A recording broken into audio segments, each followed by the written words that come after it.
close the doors of your mind, close the gates of your mind, your two eyes, your nose, close your mouth, close your ears, away from all the voices and the seeds of Satan, all that may try to enter your mind. For it is better to hear the rebuke of the Kakam or the Kakma than to hear the song of a fool. We know fools say in their heart there is no Elohim Yahuwah. We say that fools say in their heart that there is no one who else can speak other than themselves, greater than themselves. But we know there's the one who speaks and that sits higher than all of us. The higher official who sits above all Elohims and all gods, and all rulers, kings, priests, teachers, mother, father, sister, brother, pastors, teachers, evangelists, Nabi'im, and all people on earth. Yahuwah Elohim sitting on his throne, the one who sits above all congregations and all assemblies and all people, even false Elohims, even the ones who sit in the sea and they surround themselves in a city with a temple in the middle of it. Yahuwah Elohim who sits above all people and all rulers of the earth.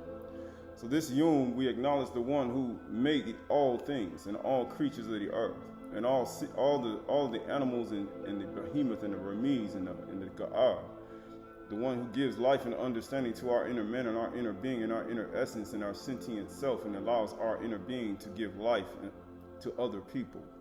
The one who allows us to walk in newness of life and be as a or in the earth. Yahuwah Elohim, with this Ben Yahusha, who sits at his right hand, the one who gave life and breathed into man's nostrils in the Shama, the Ruach, and made him a living soul, a living Nefash, that they may speak life and give him a speaking Ruach, that we may be able to Amar, that we may store his Amrah, that we may speak and give life to those who hear.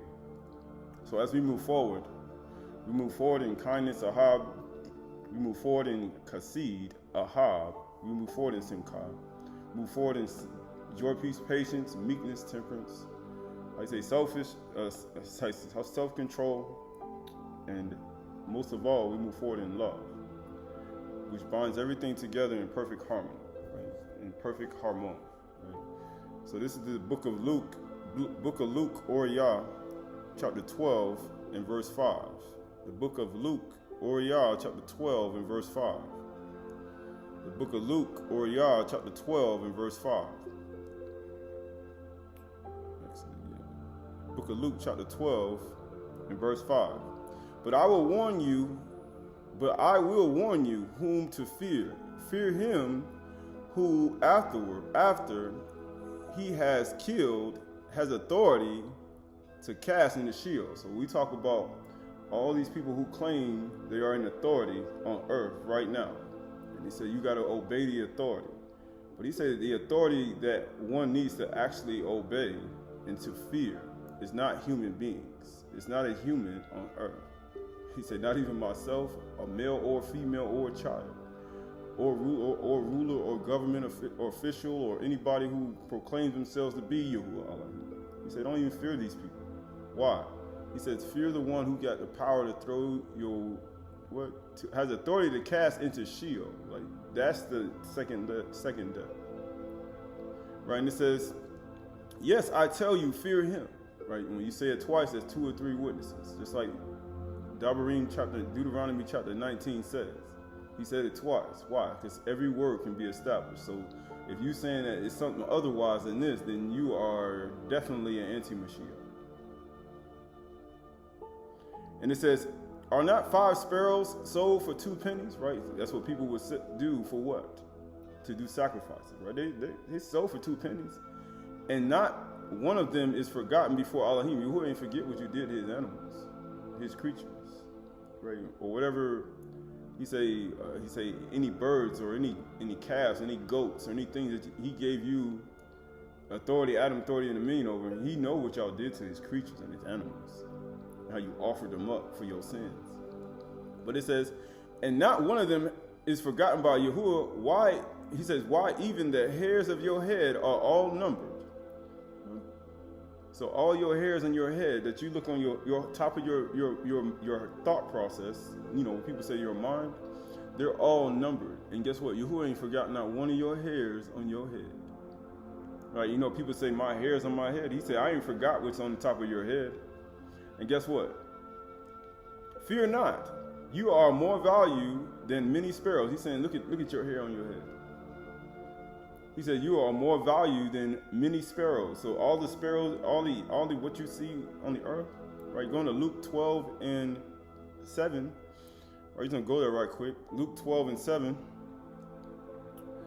Luke or Yah 12:7. Right? That word for sparrows. Right? That word for sparrows is strolian. It's a little sparrow. It means a strotus, right? Right? A strotus, right? So she said, why? Because all these are important to what we see as a sparrow. A sparrow, right, by definition, right? A sparrow is a bird, right? Sparrow is a small, often brown or gray bird, brown for its adaptability and prevalence in various environments, right? So we look at all these animals, arats on the animals. This bird is can adapt to any environment. It doesn't matter what environment you are in. It adapts, just like your body adapts when you go to certain areas of the world. Like if you're in northern Siberia, your body will adapt. If you're in southern South Africa, your body adapts. You go to Brazil, your body adapts. If you go to Cartagena, your body adapts. You go to northern Canada, your body adapts. You go to North Dakota, your body adapts. You go to Florida, your body adapts. Of course, I'm saying these words, but if you come back to Turtle Island, your body adapts too. You go back to Jerusalem, your body adapts. You go back to the area of Minoans and Etruscans, your body adapts. But he say, aren't your hairs in your head numbered? Right. So this is the book of Job. This is the book of Job. I believe it is.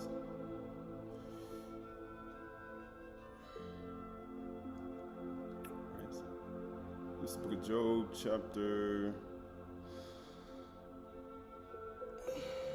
Actually, let's go to Leviticus chapter 14.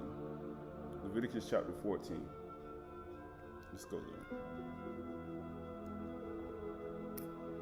Actually, Leviticus chapter 13, verse 1. Leviticus chapter 13, verse 1. Yikra, they say. Yakra, chapter 13, verse 1. Leviticus, the book of Luite, chapter 13, verse 1. Yahuwah spoke to Moshe and Aharon, saying, when a person has on the skin of his body a swelling or an eruption or on a spot, and it turns to the case of leprous disease on the skin of his body, then he shall be brought before Aharon and the priest, or to one of his sons, the priest, and the priest shall examine the diseased area of the skin of his body. And if the hair is diseased, he said, if your hair is diseased, because we talk about, he just said, all your hair are not, why are all the hairs in your head numbered?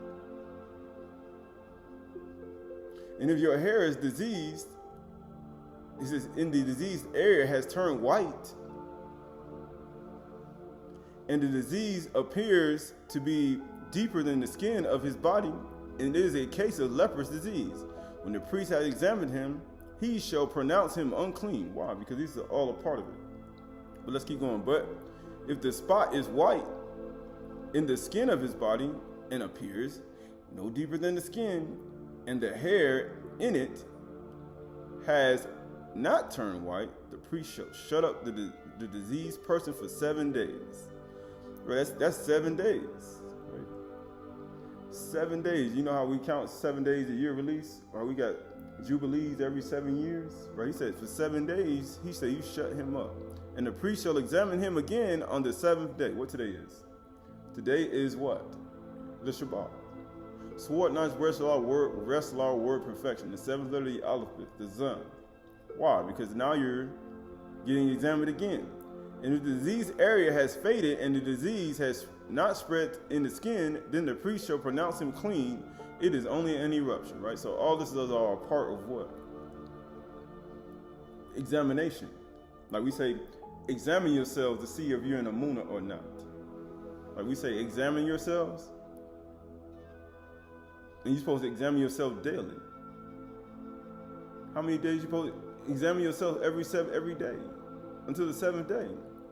Verse 9 says, going to skip to verse 9. When a man is afflicted with a leprous disease, he shall be brought to the priest, and the priest shall look. And if there be any white swelling in the skin that has turned white, and there is raw flesh in the swelling, it is a chronic leper disease in the skin of his body, and the priest shall pronounce him unclean. Why? Because all this is a part of what? Examination. Right? It's all a part of examination, right? Because you can say things, but then you have to really look at it the way you have to look at it, right? So this is the book of going to 13:29. Leviticus 13:29. When a man or a woman has a disease on the head or the beard, on what?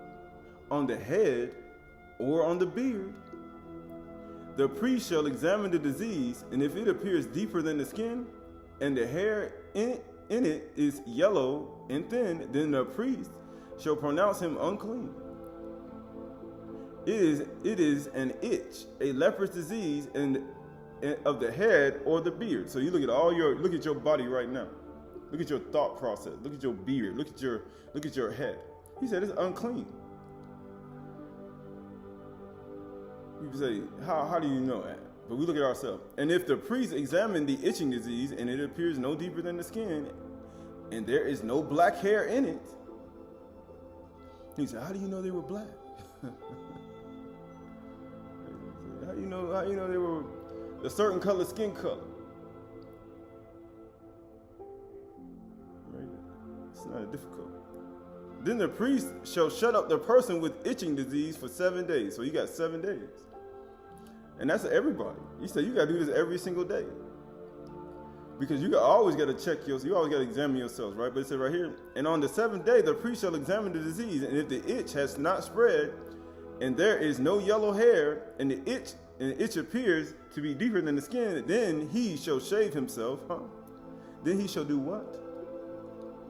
And the itch appears be no deeper than the skin, then he shall shave himself, but the itch he shall not shave, and the priest shall shut up the person with the itching disease for another 7 days.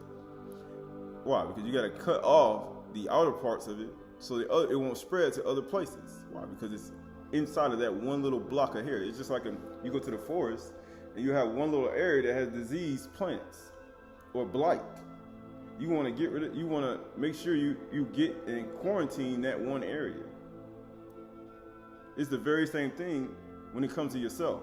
When you have certain diseases or sin in your life, you have to quarantine that part of yourself. You have to get everything else away from that so it won't spread to other things in your body.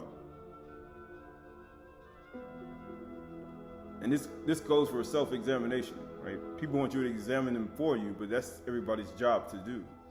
And it says, Then he shall shave himself, but the itch he shall not shave, and the priest shall shut up the person with the itching disease for another 7 days.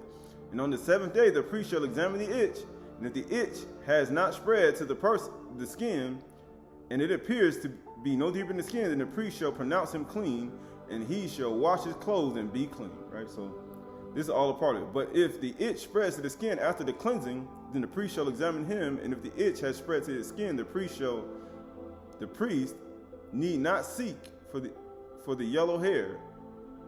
He is unclean. Right? But it said verse 7. This is the last verse of this. But if in his eyes the itch is unchanged and black hair has grown in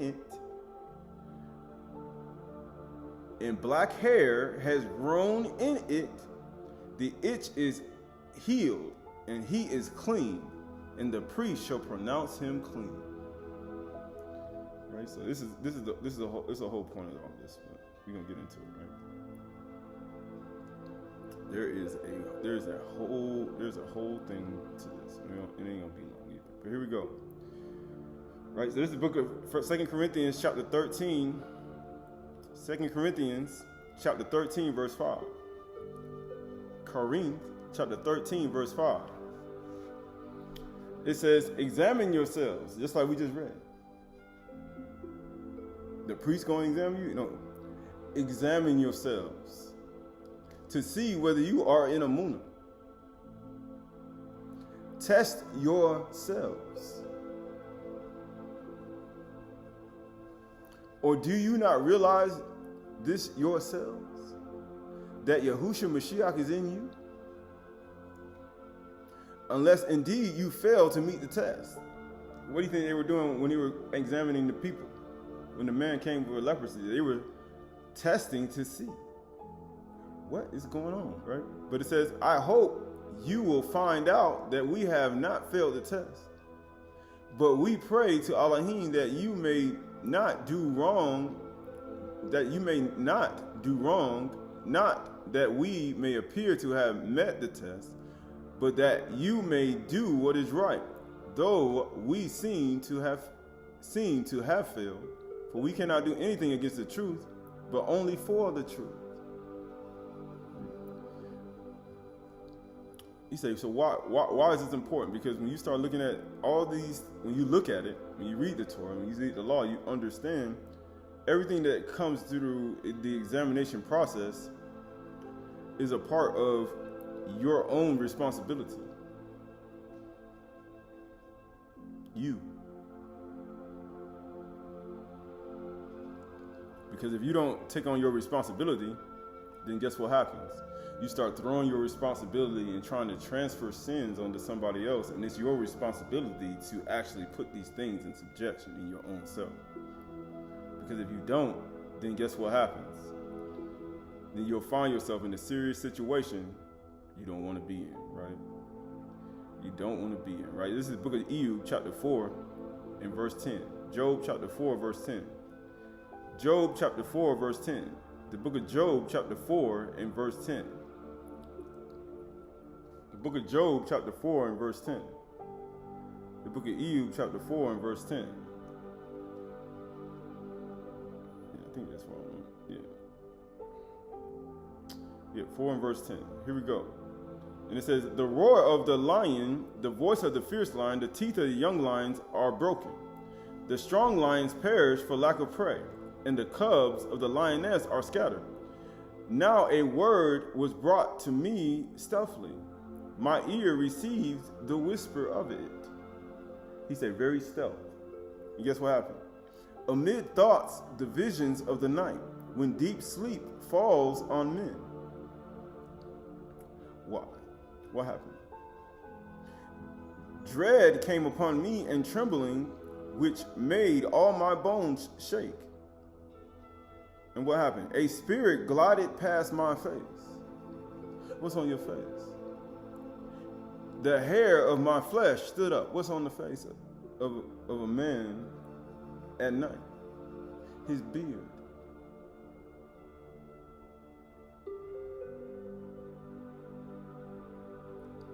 His beard.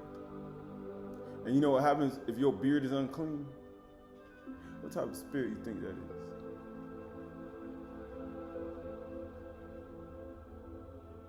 We ain't talking about, how you say, gray hair, right? We're talking about diseased, leprous skin. And hair that's turned, how you say, that turned yellow. Or white, depends on what you have. But at the same time, he said the hairs are for, they're like sensory neurons. How you say sensory neurons when you actually seek out and you're trying to figure out what it is, just like the mimosa plant. They have the hairs, and when you touch it, it's very sensitive and they close up. Same like any other animal, you touch their hair and they get sensitive, right? You start rubbing somebody's head, they get sensitive. A cat, an animal, eyes start going behind their head, right? But all these are a part of the sensory neurons, so you can detect certain spirits. He said, my hairs in my head stood up. Why? Because they move in that static electricity type of way. That's why when you go into a certain building, in a building, your hairs stand up. Why? Because that's your sensory neurons on your body letting you know that there are demons around, or spirits, or other beings around. That's all it's for. That's why they stand up when you go to certain places, or you go to a place or a lake, or you're walking in the trees in a trail, or you're just walking by somebody and your hair stand up. These are all sensory neurons on your body that allow you to detect very certain things that you don't understand or you can't see. Like, you can't see it, but you can detect it.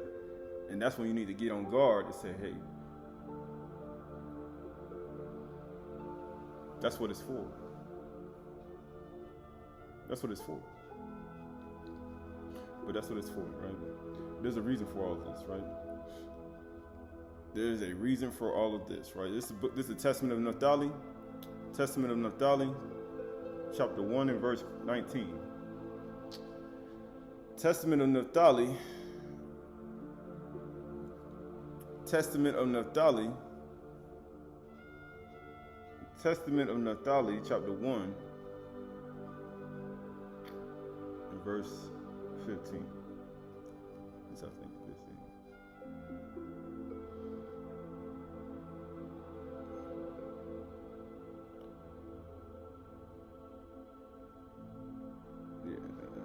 Let's go to 115. It says, and the one does not fall short of the other, by the third part of a hair. Let's go up to verse 14. For as the potter knoweth the vessel, how much it is to contain, and bringeth clay accordingly, so also does Yahuwah make the body after the likeness of the Ruach. So your body is after the likeness of the Ruach, and according to the capacity of the body doth he implant the Ruach. Because everybody has a measure of it. Guess what happens? The one does not fall short of the other, by the third part of a hair. Right? I think he said the number of your hairs are numbered. He's like, why are the hairs of your head numbered? There's a reason why. For by weight and measure and rules the creation made. So weight, measure, and rule, because everything doesn't have the same weight. A bird doesn't have the same weight of a hippo. A woman doesn't have the same weight of a man. When she gets pregnant, she gains a lot more weight, but a man should always be bigger. Right? Unless you got a dwarf, and why would you do that? But at the same time, you got to think about things that are after your common, right? So you think about all the things on the earth. A whale is different from a reef snapper in weight and measure, but it's still created by the same ruach. The very same things. When you look at a giraffe, is not bigger than a crocodile. Crocodile is lighter than that. Right? But at the same time, they are all made from the same ruach. But it's one measure different from the other. Right? And it says right here, for there is no inclination or thought which Yahuwah knoweth, for he created man after his own image. For as man's strength, so also in his work, as his eye, so also is his sleep. Why do you think we just read in Aydah chapter 4? He said when he was in deep sleep, he said that Ruach passed by upon his face and my hair stood up. Because it's all been a part of your body when you're sleeping. As his soul, so also is his word. He heard a deep whisper too when he was sleeping too. Either in the law of Yahuwah or in the law of bylaw. That's why when you say you have unclean skin and unclean things, you go to sleep and the Ruach pass by. Unclean spirits attract the unclean things. Either you're going to hear the whisper when you deep sleep fall upon you and your hair stand up, you're going to hear the whisper of the law of your Torah of Yahuwah, or the Torah of Bylaw, or the Torah of Nakash, or the Torah of the life givers. Just like we talked about Kawua and Nakash. It's all a part of it. And it says, and as there is a division between light and darkness, between seeing and hearing, so also is there a division between man, and between woman and woman. There is a division. There should be a divide. And it is not to be said that one is like the other, either in face, or in mind. Every woman ain't the same in mind or in face. You got some who ain't as beautiful as the other ones. Some may be a 9 or a 10.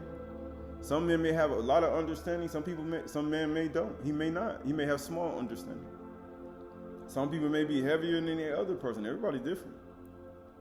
But guess what? Verse 20 says, for Elohim made all things good in their order. Right? The 5 senses in the head.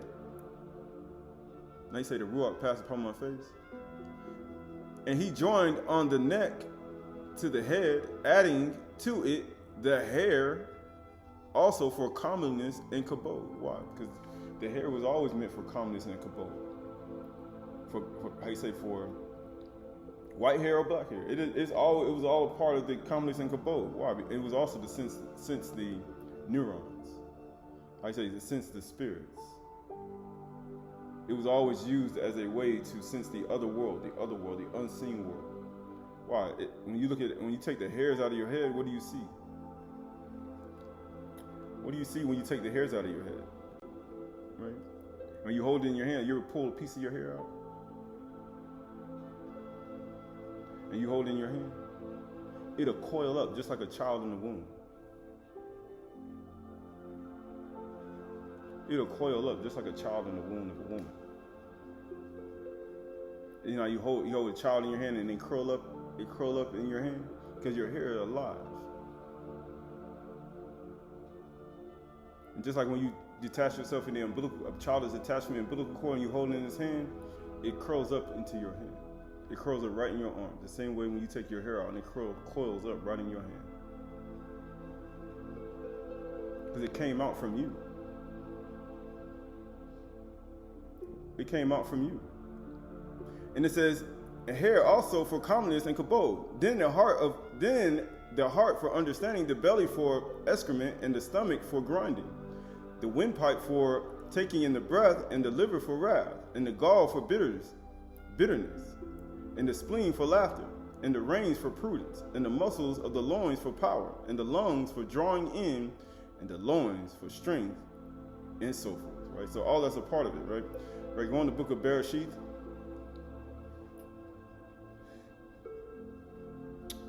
Go in the book of Bereshit, I think it's 15 or 16.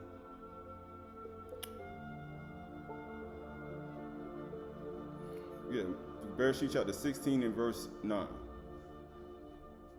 Bereshit chapter 16, verse 9. The Malach of Yahuwah said to her, return to your mistress and submit to her. The Malach of Yahuwah also said to her, I will surely multiply your offspring so that they cannot be numbered for multitude. Right? So can you number the hairs in your head? Can you number the hairs in your head? They're like offspring. When you pull it out, you can hold it in your hand and it curls up just like a child. Can you number it? Right? And the Malach of Yahuwah said to her, behold, you are pregnant, and you shall bear a son. When you take your hair, when you pull your hair off your body, off your head, you hold it in your hand, it coils like a child. And when that child, you detach that child from you, that child is alive and it has its own thing, right? Its own mind. But it's the same thing when we start looking at ourselves as that being, right? Going over to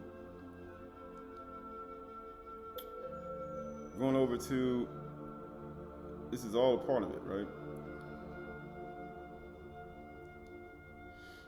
Are you going to chapter 14? Going to chapter 14. Actually, going to chapter 15 and verse Bereshit chapter 15 and verse 4. Bereshit 15 and 4. And behold, the word of Yahuwah came to him. This man shall not be your heir. Your very own son shall be your heir. And he brought him outside and said, look toward Shamayim and number the stars. Right? You can go look out when the sun goes down today. It'd be just like the first day of creation. You go from the 7th day to the first day. It repeats. And if you are able to number them, then he said, if you are able to number them, then he said to him, so shall your offspring be. And he believes Yahuwah, and it accounted him for righteousness. Right? So you look at all the things, all the stars of Shamayim. Can you number them? Hey, look how many vast they are. And amazingly, it's black. But then you see white star too.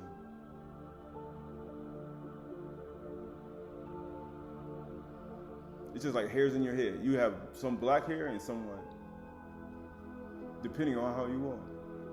And if you pull that hair, it'll be just like a child. It's just like the innumerable stars in the Shamayim. It is just like that. It's just like that, right? He says, why is this important? Because it is important. Right? It's just like any other thing, right? Go in the book of Matthew. The book of Matthew. This is the book of Matthew. Matthew, I think it's the book of Matthew. Yeah. Matthew Yahoo. Going back to Matthew Yahoo chapter 10. Going to Matthew Yahoo chapter 10 in verse 29.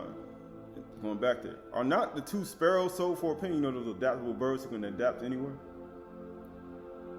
And not one of them will fall to the ground apart from your Father. Not one of them will fall to the ground apart from your Father, right? So you look at your hair. But even the hairs of your head are all numbered. Fear not, you are more valuable than many sparrows. So everyone who acknowledges me before men, I will acknowledge him before my Father who is in Shamayim.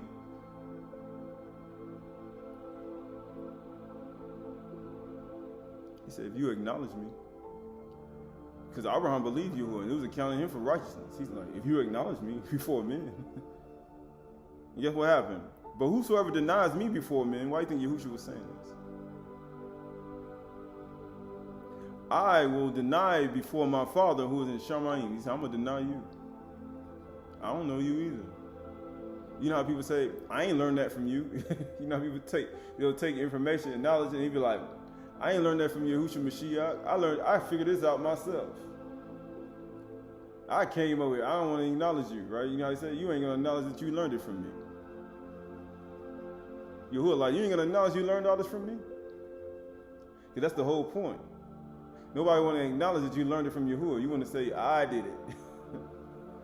You know how they say it. You say, I learned all this from Yahuwah. I learned this all from I figured it out myself. Yahuwah like, what? Yahushua like, what?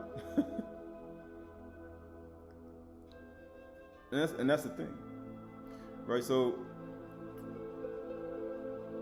right, going to the book of, so this is the book. Going to the this is interesting. Going to the book of Matthew Yahoo chapter 5 verse 33. Going through the book of Matthew chapter 5 verse 33. Matthew Yahoo chapter 5 verse 33. Matthew Yahoo chapter 5 verse 33. It is, and again, you have heard that it was said to those of old that you should not swear falsely, but you shall perform to Yahuwah what you have sworn. Why? He said, any man vow to Yahuwah and defer not to pay. He said, Yahuwah have no pleasure in fools, man or woman. They said, but I say to you, do not take an oath at all, either by Shamayim or for it is the throne of Elohim, or by the earth, for it is his footstool. So you ain't going to acknowledge me before men. You're going to say you figured this out yourself. Yahushua they like, hold up. What about me? He said, for it is the throne of Elohim. You know, the sapphire throne, the actual sapphire throne.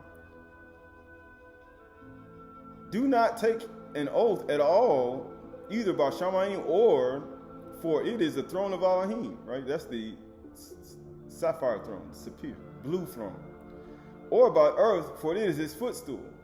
Or by Jerusalem, for it is the city of the great Malach, king. And do not take an oath by your head, because you know what happens when you got your head, you got your hair, you got your beard, right? The spirits pass by, the ruachs pass by too as well. They're your sensory neurons. You take them out of your hair, you pluck one out, and guess what happens? It's like a child in your hand. It's like you're doing damage to a child.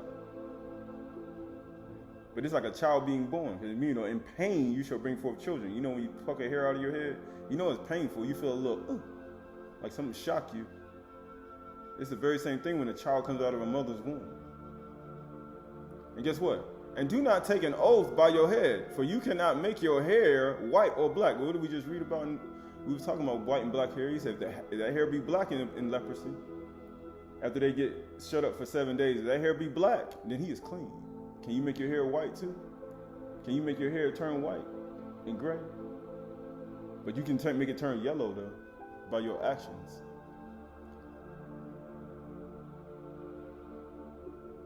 And the discharges that come from your body. By not washing yourself properly, having just bath, just ephah, and just mazon. But it says, Let what you say be simply yes or no. Now you see why. Just be yes or no. Can you turn your hair white or black? Yes, no. Yes, no. That's what white and black is. Yes, no. Yes, no. Anything, guess what it says? Let what you say be simply yes or no. Anything more than this comes from evil. Right? So, well, yes, but, you know how to say it? No, but this is what this, right? You start adding things to it, just say yes or no. Did you do that? Yes. Did you do that? No. Because when you start to make up things after that, he's like, okay, now it's getting, okay, did you do that? Yes. Did you do that? No. If you just keep it simple, then guess what? Then you have no place for Satan to come in and try to add his words in. Well, not necessarily. Figuratively thinking, it was exactly this, and this, and this, and this, and you try to come up with all these things. If you just let your things be yes or no, then you don't have to worry about anything. Right? But this is all a part of it, right? Just like you being questioned, and you already know the answer to the question, and you give it back. He said you give it back a lying answer. He said grievous words. But this is all a part of it. This is all a part of it. Right? Go in the book of Revelations, Revelations chapter 1, verse 12. Then I turned to see the voice that was speaking to me, and I turned and saw 7 golden lampstands, 7 of them. That's 7 golden lampstands, right? 7, 7, 7, 7, 7 times 7, right? And guess what? And in the midst of the lampstands, one like the son of Adam. Oh, 7 golden lampstands. 7 times 7, what? 49. And what?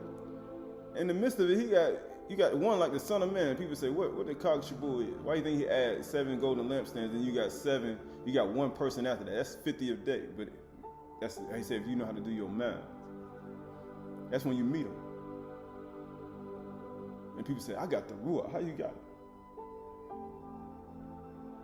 He said, you don't understand the count. You did the count all wrong. But it said right here, one like the son of Adam, clothed in a long robe with a golden sash around his chest, just like he said, around his chest. The hairs of his hair were white, like wool, like snow. His eyes were like flames of fire. He said his hairs was white. He said everything was white. He said, man, he had a long robe. He had everything. He said, can you turn your hair white or black? Can you do that? Can you turn your hair white or black? But it's a whole point, because when you start talking about white and black, it's a whole point. It's a whole different thing when you start talking about white or black, right? Because white and black has a very significance, right? It's very significant, right? Going back to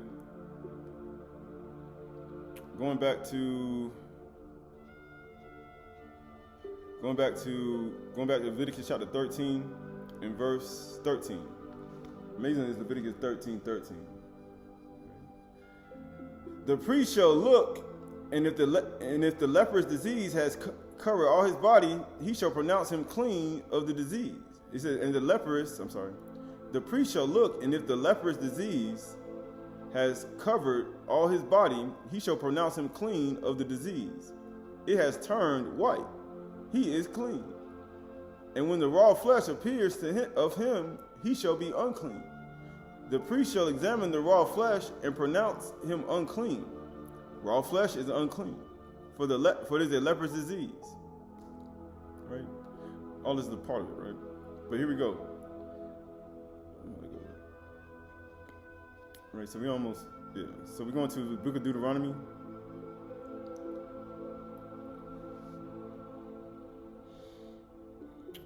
Book of Devarim, chapter 8 and verse 1.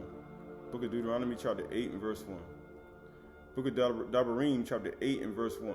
Deuteronomy, chapter 8 and verse 1. It says, the whole commandment that I command you today, you shall be careful to do, that you may live and multiply and go in and possess the land that Yahuwah swore to give your fathers. And you shall remember the whole way that Yahuwah Elohim led you these 40 years in the wilderness, that he might humble you and testing you to see what is in your heart. Unless you fail the test, You got to examine yourself daily. And guess what happens? Whether you would keep his commandments or not. And he humbled you and led you to hunger and fed you with manna, which you did not know, nor did your fathers know. Why do you think he said, if you don't acknowledge me before men, I'm going to deny you before my Father? Because I'm feeding you with things you ain't know. And he said, you know what?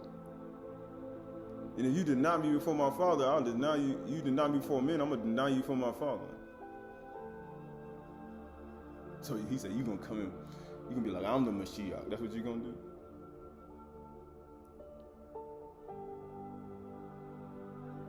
You ain't going to say it with me. You ain't going to say it with Yahuwah, huh? That's why Yahushua's saying it. Why do you think he's saying that?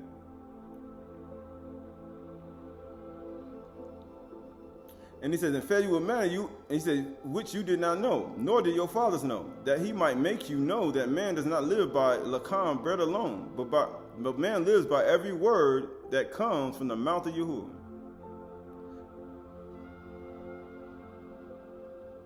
He said that you may know that, because it's a part of certain things, right? It's a part of it, right? Right, so going to the book of,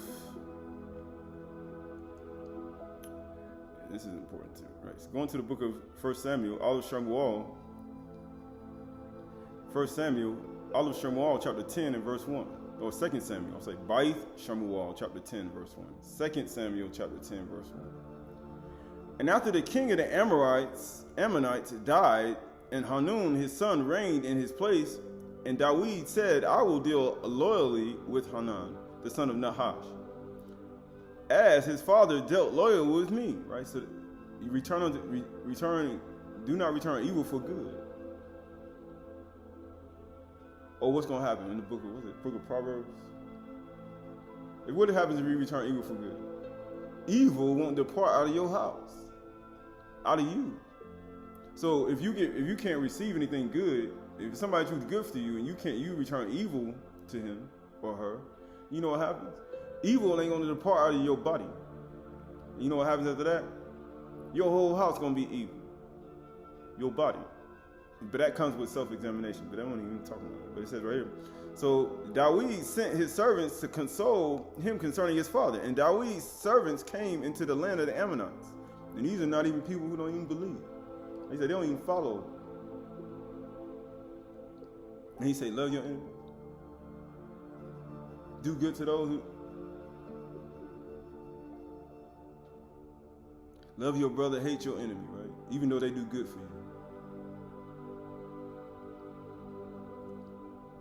But the princes of the Ammonites said to Hanan, their master, do you think because Dawid has sent comforters to you that he is honoring your father? So now you got these devils, these Satans around, because Satan don't want you to do good for good. They want you to do evil for evil. Satan always got his little messengers around to try to talk you out of doing good for somebody. Dawid ain't trying to do good for you. He's just trying to set you up. But then he know that he did good for his father, and he know they did exchange good deeds and good things for each other. These are the same thing you see amongst people inside of places. You see people that have done good for you, and then he's coming to do good for you, and then you have them people around that be talking in your ear. Yeah, he ain't coming to do no good for you. He ain't coming to do no good for you, right? And then guess what it does? It's trying to create something in your heart and your mind about somebody when it was already a good relationship already. It's the same thing when it comes to relationship, a new marriage, a new betrothal, a new ketubah, just a new family. It's the same thing. You always have those people around that try to say things in your ear, and guess what? Because they ain't examining themselves like we just talked about. They lepers. Why do you think they shut them people up 7 days away from everybody?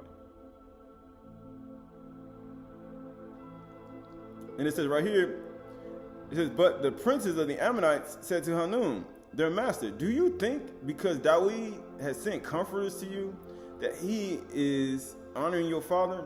Has not Dawid sent his servants to you to search the city and to spy it out and to overthrow it? Now you have some people, now remember they already had a good relationship, so it ain't like they ain't did no good for each other. But now you got people who never did good to nobody. He said, some people don't even know nobody. I don't even know you. He said, I don't even know you, and shall I think that you want to do good for me? I don't even know you. But it says right here, so Hanan took David's servants and shaved off half the beard of each, and cut off the garments in the middle at their hips, and sent them away. So who? All because of suggestions of some evil people around. Now you done caused harm and did something to people they should not even have done based upon what other people have said. Being that you listen to those other people that are around you, even though your father and David had a good relationship, even though they already had one, and the son listened to the other people, now he done did something that he wasn't supposed to do. How many times did that happen in your life? You did good for somebody and they did good for you, and then you listen to other people around you to make you do evil to them. And that person did nothing to you, and you were influenced by other men or a women's group or a men's group or men and women group, and then they end up making you do evil to somebody that you weren't even supposed to do evil to, based upon what other people said. Sound familiar? Oh, you mean it sounds familiar, don't it? It sounds familiar. It should sound familiar. And it says, and at their hips, and sent them away. And when it was told David, he sent to meet them. For the men were greatly ashamed. Why were they greatly ashamed? Because he just cut off all their hair and cut their garment in half. And the king said, remain in Jericho until your beards have grown, and then return. Why? Because they were in shame. He said, remain here till your beard grow back. Because that's when you shave your beard, then guess what happened? You were ashamed. And guess what happened? When the Ammonites saw that they had become a stench to David, the Ammonites sent and hired the Syrians and the Beth Harab and the Syrians of Zobah. Now all this happened because of what? Because of suggestions of Satan that was around the son of the father who died, that David did honor to, because they had a good relationship before. All because of other people's mouths and other people talking, it created that whole situation that wasn't even supposed to happen. And the Ammonites sent and hired the Syrians and Beth Harab and the Syrians of Zobah, 20,000 foot soldiers, and the king of Makkah with 1,000 men, and men of Tob and 12,000 men. And when David heard it, he sent Joab, also all the host of the mighty men. And the Ammonites came out and drew it in a battle array against the gate. And the Syrians of Zobah and Rahab and the men of Zoab and Makkah were by themselves in the open country. And when Joab saw the battle was set against both in front and in the rear, he chose some of the best men of Yasharal and arrayed themselves against the Syrians. Why? What happened? Because this all created a war that wasn't supposed to happen. Had everybody just allowed the good to go forth and the honor to go forth, none of this would have happened. That's the same thing that happens in your life. When you don't allow the good and the honor to go before you and to be accomplished, guess what happens? It creates wars within yourself. It creates wars with other people. You have to allow the good and the honor to flow, just like a river, or you're not going to have any type of peace in your life. You have to. That's both male and female. And then what happens? You're going to be gathering other people. Look how many people you got. 20,000, 1,000, 12,000, right? You're going to be gathering other people with your foolishness. That should not even be there. Had you just let the good and the honor flow, you wouldn't have nobody else in your war. It wouldn't even been a war.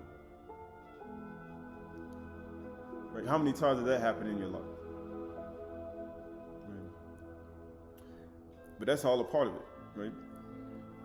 That's all a part of it, right? Right, this is the book of Jeremiah chapter 48, verse 34. Jeremiah chapter 48, verse 34. From the outcry of Heshbon even to Elah, as far as Jahaz, they utter their voice. From Zoar to Hananim and Algal Shalisha, for the waters of Nimrim also became desolate. And I will bring to an end in Moab, declares Yahuwah, him who offers sacrifices in the high place and make offerings to his God. How he gonna do that? Therefore my heart moans for Moab like a flute, and my heart moans like a flute for the men of Kirashha. Therefore the riches they gained have perished. Why? What are you trying to? He's trying to get the idols out of your heart. That's what happens when you lose riches and money and wealth. He said, I'm gonna try to get the idols out of your heart. Or when you lose things. And guess what happens? For every head is shaved and every beard is cut off. Why? Why would you cut your hair and your beard? It's shame. Every head is shaved and the beard is cut. It's called shame. On all the hands are gashes, and around their waist is sackcloth. So we just went from what? We just went to black. We just went black. You know, I see people say go dark. On all the households of Moab and in the squares there is nothing but lamentations. For I have broken Moab. So he broken them. Why? By literally, he's trying to destroy the idols. So in order to destroy, it's like Asenath. We talked about what did Asenath do? She broke all her idols and threw them out the window. And then what she do? She went in sackcloth and ashes. And guess what happened? For I have broken Moab like a vessel for which no one cares, declares Yahuwah. Because nobody cares. I shaved off this hair in their beards. How Moab has turned his back in shame.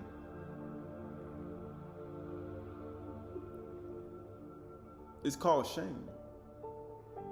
He said when somebody turned their back to you and they cut all their hair off, it's called shame. You know, people can't interpret things right. When you start interpreting properly, then you'll understand it. And guess how Moab has turned his back in shame. So Moab has become a derision and an horror to all that are around him. For thus says Yahuwah, behold, one shall fly swiftly like an eagle and spread his wings against Moab, and the city shall be taken and the stronghold seized. Why? Because when you start removing your hair from your head, it becomes a shame. But we just see how the hair is important. It's very important. But then you also see how other men can set you up. Even though somebody did good for you, and you know you must return good, but then you let other people talk around you and make you return evil instead of good. Right? And that's what happens. Like when somebody offers you forgiveness and you listen to somebody, people around you say, no, don't accept his forgiveness, and then you start to do evil for it, then you create a whole big war that wasn't even supposed to be. And then now you got another 15, 20-year war going on when you should have just accepted the good. And you should have returned good in favor. And maybe things would have been different. You will never know. You will never know. And that's the whole point. That's the whole point. Right? So this is the book of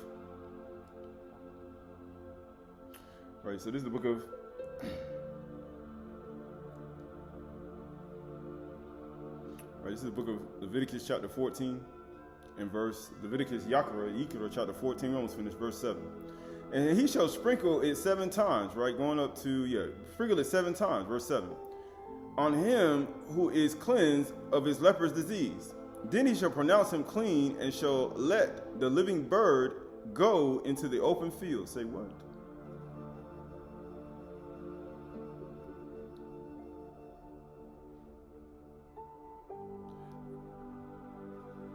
(14) and verse 1. Leviticus 14 and 1. Yahuwah spoke to Moshe, saying, This shall be the law of the leprous person for the day of his cleansing. He shall be brought to the priest, and the priest shall go out the camp, and the priest shall look. Then, if the case be of the leper's disease is healed, in his leprous person, the priest shall command them to take for him who is to be cleansed 2 live clean birds and cedar wood and scarlet yarn and hyssop. And the priest shall command them to kill one of the birds in an earthen vessel over fresh water. He shall take the live bird with the cedar wood and the scarlet yarn and the hyssop, and dip them in the live bird in the blood of the bird that was killed over the fresh water. Right. So you see him killing a bird, just like the sparrow. He said, "Aren't how many sparrows sold for a penny? A pence? How many sparrows are sold for a pence?" What do you think Yahushua was talking about?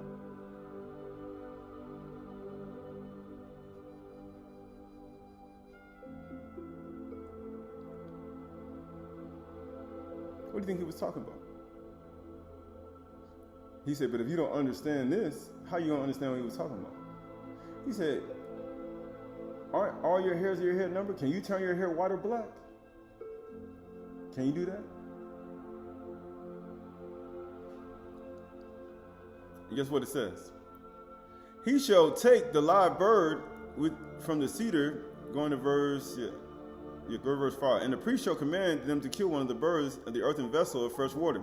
He shall take the live bird with the cedar wood and the scarlet yarn and the hyssop, and dip them and the live bird in the blood of the bird that was killed over the fresh water, and he shall sprinkle it 7 times on him who is to be cleansed of the leprous disease. Sprinkle it 7 times.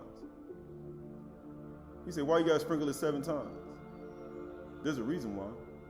We just read, I saw 7 golden candlesticks, 7 golden lampstands. It says, then he shall pronounce him clean, and shall let the living bird go into the open field. So you kill one, and then you let the other go.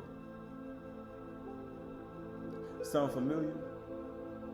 You kill one bird, and you let the other bird go. Sound familiar? And guess what? Into the open field. And he who is to be cleansed shall wash his clothes and shave off his what? And shave off his hair and bathe himself in water. You can shave all your hair off for shame. And cleanse yourself in water. Why? Because you're starting all over again. It's called a new growth pattern. You know how you say? I just went from going from a certain state to another state. So before I get into water, before I jump inside of the water, he said, you need to shave off shave off your head and your hair before you jump in the water.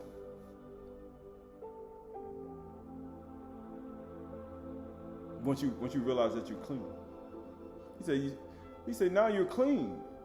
He said, now shave off your hair and jump in the water and start all over again.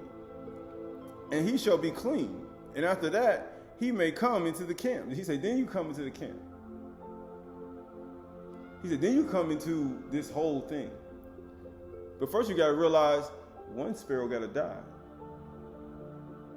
And the other one set free. You got to understand that. Can you turn your hair white or black? Don't you know all the hairs of your head are numbered? You know when a ruach passes by, the hairs of your face stands up on your beard. It says that, and guess what it says? But it says, and after that he may come into the camp, but live outside his tent 7 days. He said, now you come into the camp, but you live outside your tent for 7 days. He said, live outside. Stay outside. You know, people want to stay indoors. He said, you need to be outside.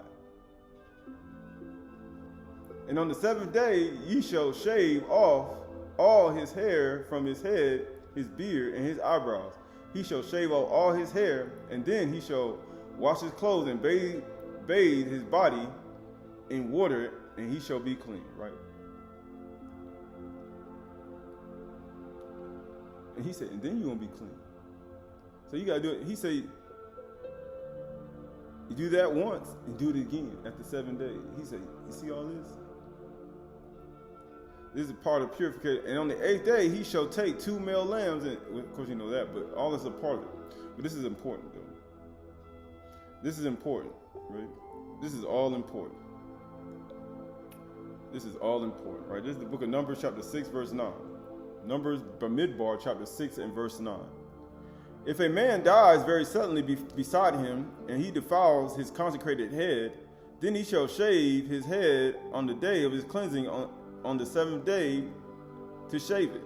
And on the 8th day he shall bring 2 turtle doves and the pigeons, and the priest of the entrance of the tent meeting. And the priest shall offer for a sin offering, right? So going over to verse 5, 6 and 5.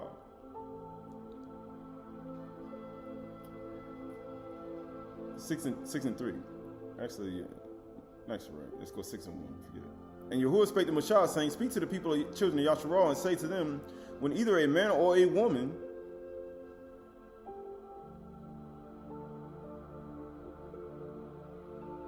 make a special vow, the vow of a Nazar, to separate himself or herself to Yahuwah, he shall separate himself or herself from wine and strong drink. He shall drink no vinegar made of the wine or strong drink. He and shall not drink any juice of the grapes or eat grapes for fresh or dried. Right? You're talking about anything of that nature. Why? Because it's a part of it. Right? But it says right here, all the days of his separation, and he shall do nothing, eat nothing that is produced by the grapevine, not even the seeds of the skin. All the days of his vow of separation, no razor shall touch his head until the time is completed for which he separates himself to Yahuwah. He shall be Kudash, he shall let the locks of his hair grow long. Why? It's a separation, like you're separating yourself from certain pleasures until your vow is over. Certain things when it comes to eating certain things and participating in certain things. Because wine was used as a banqueting thing to get drunk, right? All the days of his vow of separation, the razor shall not touch his head until the time is completed, for he separates himself unto Yahuwah. He shall be Kadash, he shall let the locks of his hair grow long. All the days that he separates himself to Yahuwah, he shall not go near a dead body, not even for his father or his mother, for his brother or his sister. If they die, shall he make himself unclean, because his separation to Elohim is on his head. In the days of separation, he is Kudash to Yahuwah. And if a man dies very suddenly beside him and defiles his consecrated head, then he shall shave off his head on the day of his cleansing. And on the 7th day, he shall shave it. He say, shave it. He's like, man, I'm unclean. Right, you know what people do? They continually do it, even after they find out, oh, I'm unclean. He said, so you're going to do it anyway. No, he's like, once I found out something that's wrong, that little consecration thing that you were doing before, he's like, once you find out something you're doing wrong, we ain't just talking about a Nazar. There's no point in you keep going and trying to do it, because you just found out something wrong, right? But that's all part of it. But this is another part, but we almost finished. We are almost done, right? Right, so going to the book of Matthew.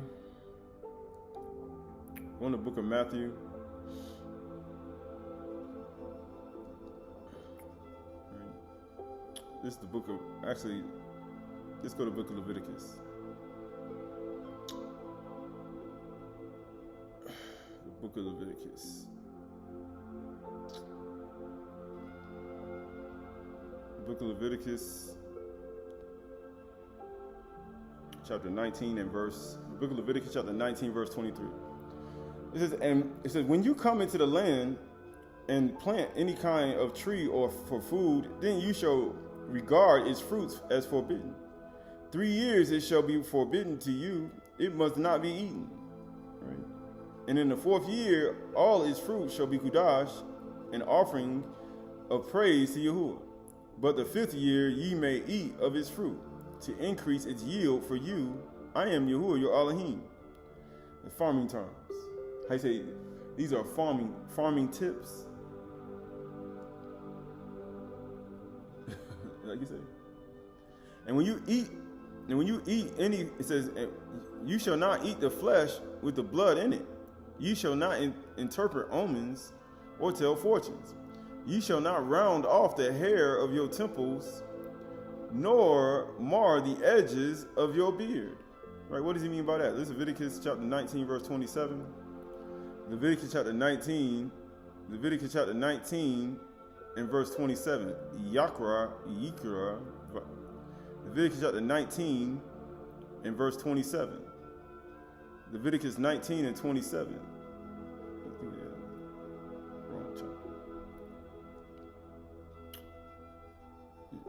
Leviticus 19:27. That word for corners is payah. So he's talking about extremity, side of the mouth, right? It says it's payah, right? You shall not mar. That word for mar is shakath. It means to batter, decay, ruin. He says to spill, the spoiler, or that is to batter, decay, ruin. Right? You should not ruin the corners or the extremities of thy beard. That word for beard is zakan. Zakan. You should not ruin the extremities of the zakan. Why? Because it's important. But he said you shall not do it. He said don't ruin it. Because it's important. Why? Because it was a part of the cultural part of this, he said, the shaming of it, right? Right, so this is the book of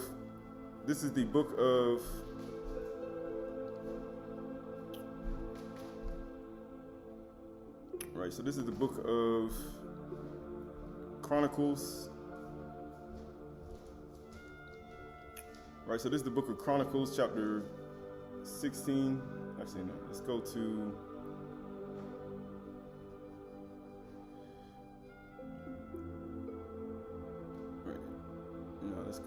let's go to the book of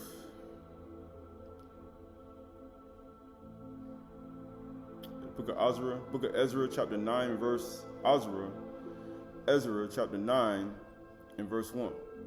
And after these things had been done, the officials approached me and said, the people of Yasharal and the priests and the Levites have separated themselves from the peoples of the land with their abominations from the Canaanites, the Hittites, the Perizzites, and the Jebusites, and the Ammonites, and the Moabites, and the Egyptians. For they have taken some of their daughters to be wives for themselves and for their sons, so that the Kudash place has mixed itself with peoples of the land. And the faithlessness, the hand of the officials and the chiefs has been foremost. As soon as I heard this, I tore my garments and my cloak, and I pulled hair from my head and beard and sat appalled. Why? When he found out things were wrong, he pulled his hair and his beard and he was appalled. He pulled it out. He pulled it out. When he realized this, he realized we're wrong. He realized that. And you know what he just did? He ruined the extremities of his beard. He literally ripped it out. He literally ripped it out. Right, going to the book of Yeshayahu. The book of Yeshayahu. This is the book of Yeshayahu, Isaiah chapter 52 and verse 13.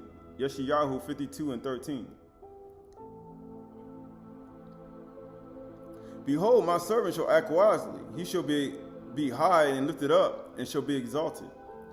As many were astonished at you, his appearance was so marred beyond human resemblance, and his form beyond the children of mankind. Right? He said he was marred. right? So that word for Yeshayahu 52 and 14, that word for marred, Yeshayahu 52, Isaiah 52 and 14, that word for marred, that word for marred is the same as mishkah. Mishkah, it means disfigurement. Disfigurement, mishkah. Mishkah, it means disfigured. He was more disfigured. And you say, so how did all this happen, right? Because this is all a point. Right? This is all a point, right? So going to book of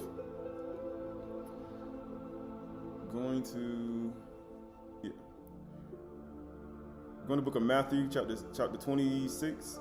Matthew chapter 26. Matthew chapter 26.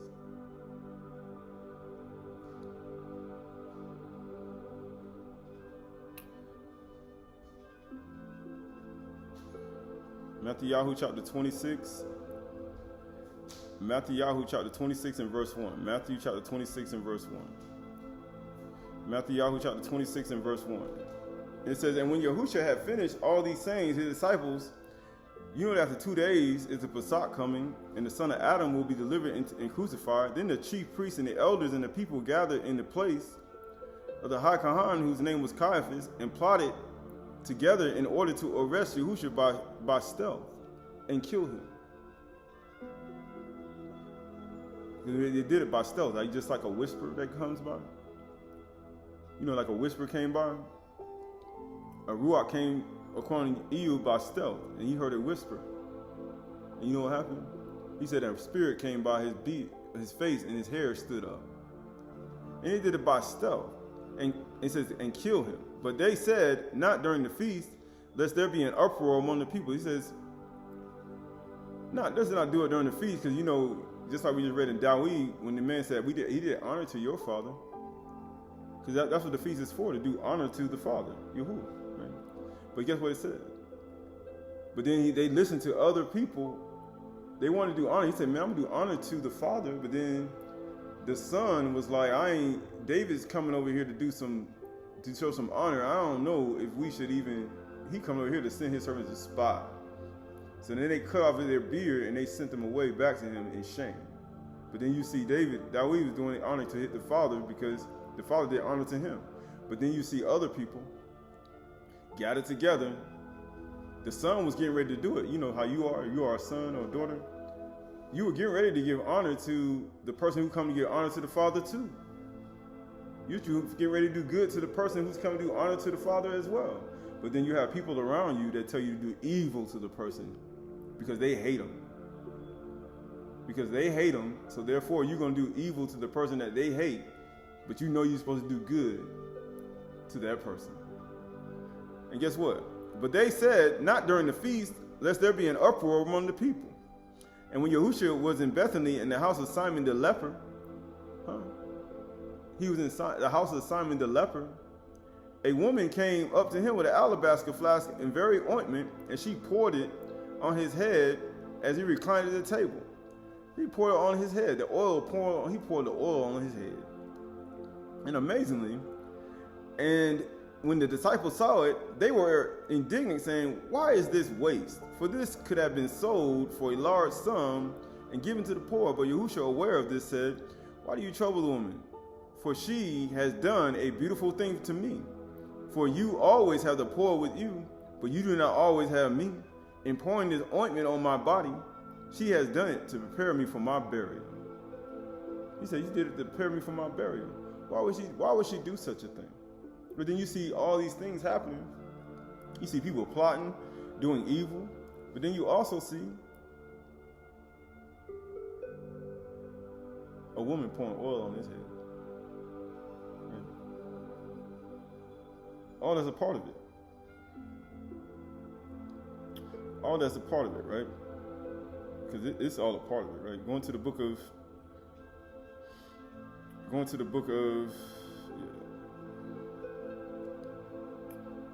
right? Because they say he was marked upon every man, right? He was marked before every man. Going to the book of going to the book of Matthew, chapter 15.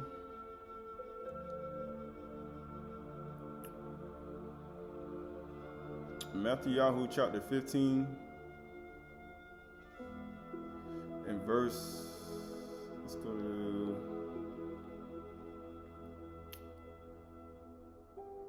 going to the book, let's go to Matthew chapter 15. Yeah, Matthew chapter 15 and verse 1. Matthew 15 and 1. Matthew 15 and 1. Right, so Matthew 15 and 1. And it says right here, then the Pharisees and the scribes came to Yahushua from Jerusalem and said, why do your disciples break the tradition of the elders? For they do not wash their hands when they eat. And he answered, and why do you break the commandment of Elohim for the sake of your traditions? For Elohim commanded, honor your father and your mother, and said, whosoever reviles his father and mother shall surely die.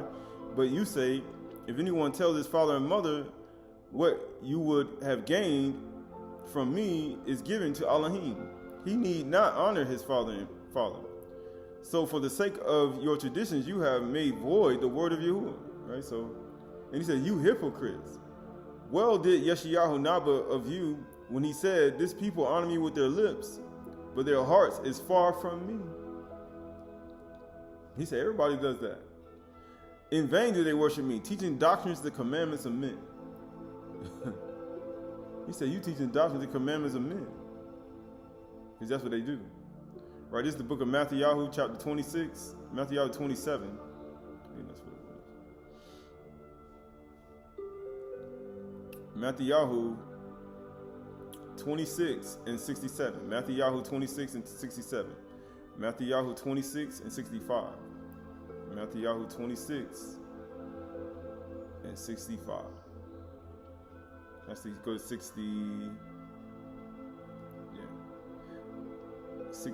Go to 60, 25, 26 and 57. Then those who had seized Yahusha led him to Caiaphas, the high priest, and when the scribes and the elders had gathered and Caiaphas was following him at a distance as far as the courtyard of the high priest, and going inside, he sat in the guard to see the end.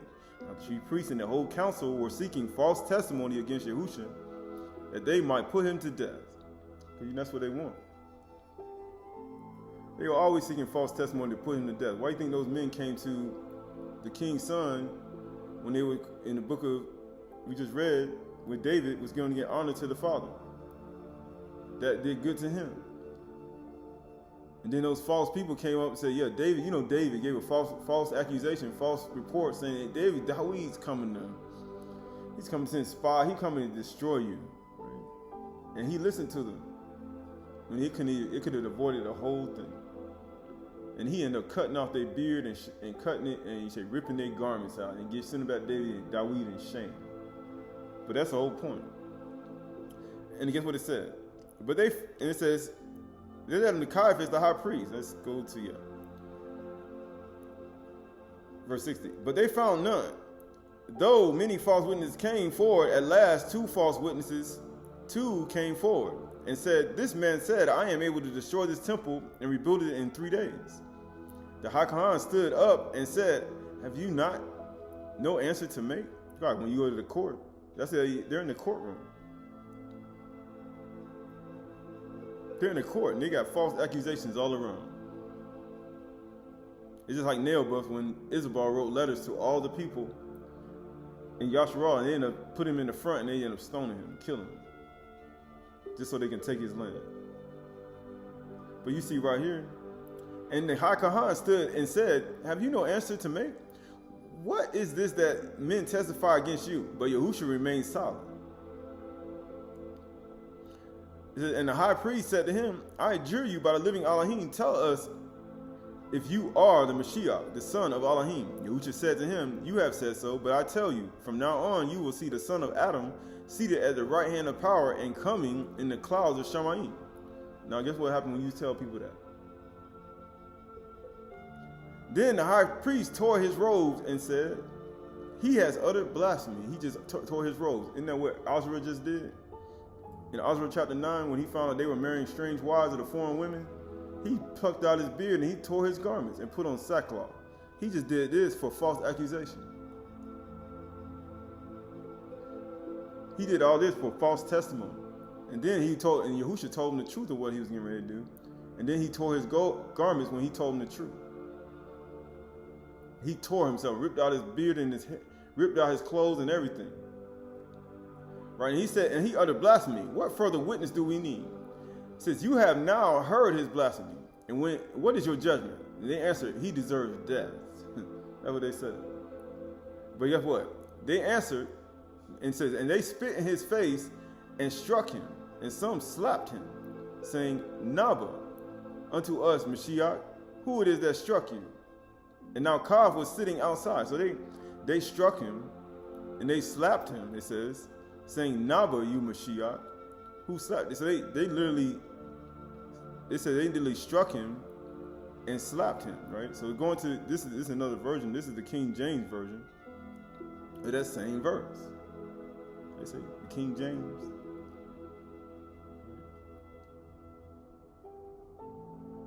Right, verse 67 says, then they spat in his face and beat him, and others struck him with the palm of their hands, right? Verse 67, sorry. Yeah, 67. They struck him with the palm of their hands, right? And it says, Nabo, you Mashiach, who it is that struck you? And now it says, and now Kav sat outside the court, and the servant girl came to him saying, you also were with Yahushua of Galilee. And he denied it before them all, saying, I do not know what you are saying. That's why he said that you deny me before men, I'm going to deny you before my Father. But the whole point of that is that word for, you go to Matthew chapter 26, verse 67. Matthew 26, 67. Matthew 26, 67.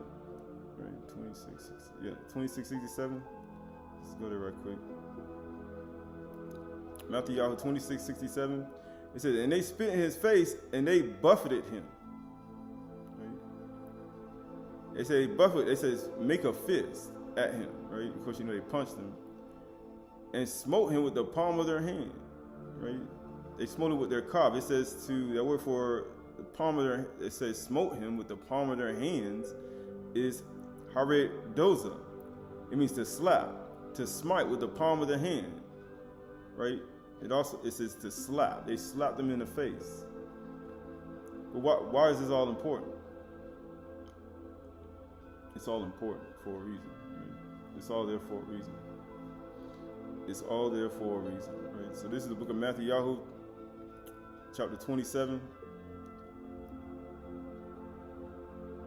and Matthew 27 and 26. Matthew 27 and 26. Matthew 27 and 26. Matthew 27, 24. Matthew 27, 24. So when Pilate saw that he was gaining nothing, but rather that a riot was beginning he took water and washed his hands before the crowd, saying, I am innocent of the blood of this just man, of this man's blood. See it to yourselves. And all the people answered, his blood be upon us and our children. Then he released from them Barabbas, and having scored Yahushua and delivered him to be crucified. But just like the sparrows. Aren't two sparrows sold for a pence? And he said he let one of this, in the book of Leviticus, he took one sparrow. They killed one. And the other one go into the other country. He said open country. And that was Barabbas they let go into the other open country. But then you see Yahushua being the sparrow that was going to be killed. So that the leper can have a sacrifice for his leprosy.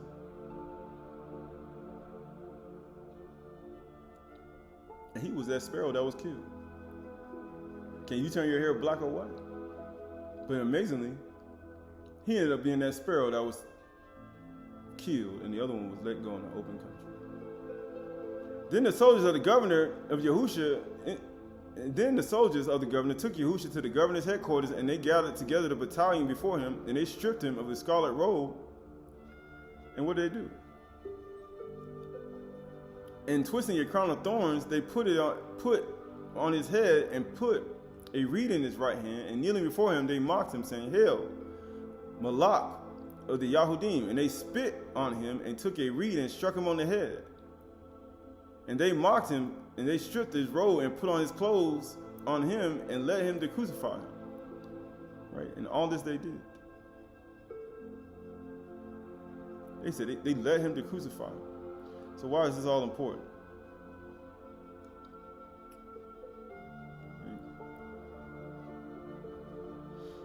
Because it's all important. This is Yeshayahu chapter 50 and 6. Yeshayahu chapter 50 and 6.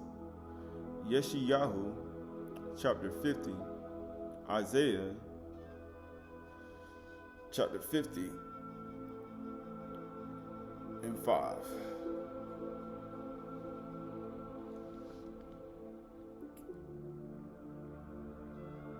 Actually, 50 and 4. Yahuwah has given, he says, Yahuwah Elohim has given me the tongue of those who are taught, that I may know how to sustain with a word him who is weary. Morning by morning he awakens my ear. It awakens me to hear as those who are taught. Yahuwah has opened my ear, and I was not rebellious. I turned not backward. I gave my back to those who strike, and my cheeks to those who pull out the beard. Why do you think they got their hand and they smacked him in the face? He said, you don't want to supposed to mar the corner of your beard. He say the extremities of it. But he gave his hands to those who strike the cheek. They smote him in the cheeks. They smote him in the face. You know, when the spirit Ruach goes by, and then you feel the spirit go by, and amazingly, they literally ripped out his hair. He says, to those who pull out the beard, I hid not my face from disgrace and spitting. You know, where your hair, you know, where your beard grow. You know, that beard that Azra tore when they married the strange women. You know, the hair, you know, that hair that you have on your head that you shave when you're in lepers. You do it for 7 days, and then afterwards you do it another 7 days. You shave your hair in your head and your eyebrows and everything on your face. He said, I didn't walk away from that. I didn't do that. I let them do it to me. I allowed all this stuff to be taken away. I was marred than any other human being. I was marred, disfigured. Just like the men that had their beards cut off and shaven in one part and their garments split when they sent them back to Dawid. He said, that was me. Because Dawid sent messengers to do good. And Yahusha came to do good, and you know, we sent him back. We were just like Moab. You just like Moab, just like the Ammonites. You just like them, and you sent them back, with all of this disfigurement on his body. He said, "Stay right here till your beard grow back, till your shame is gone." He said, but verse 7 says, "But Yahuwah Elohim helps me." Why do you think he helped him? Therefore I have not been disgraced. So we thought. Therefore I have set my face like a flint, and I know that I shall not be put to shame. Oh, so we thought. They thought they were put in the shame, but not even knowing. Just like everybody was put to shame by cutting off their beard and sent out to camp. They sit out front in their tent for 7 days. Sent back to Dawid with their head shaved. Knowing that hair was for the kabod, it's our senses. It's a part of us sensing the spirits that pass by when we sleep at night. All these are a part of our intermediate body, but then you see the shame of it when he was put in front of all the people and he cut all his hair off. And he turned his back, but not even knowing that him turning his back, he didn't keep his back from the people who They say beat with stripes. He tried to whip him. He didn't turn his back. He didn't walk away from it. It says, he who vindicates me is near. Who will contend with me? Let us stand together. Let us stand up together. Who is my adversary? Let him come near to me. Behold, Yahuwah Elohim helps me. Who will declare me guilty? Who was able to declare him guilty? They all came with false witnesses. They let one sparrow go. They let the sparrow that was supposed to die, they let him go and let the sparrow that was supposed to live. They killed him. Everything opposite. And you know what happens after that? Who is my adversary? Let him come near to me. Right? Behold, Yahuwah helps me. Who will declare me guilty? Behold, all of them will wear out like a garment. He said, like a garment. The moth will eat them up. Because, moth eat them little linen garments.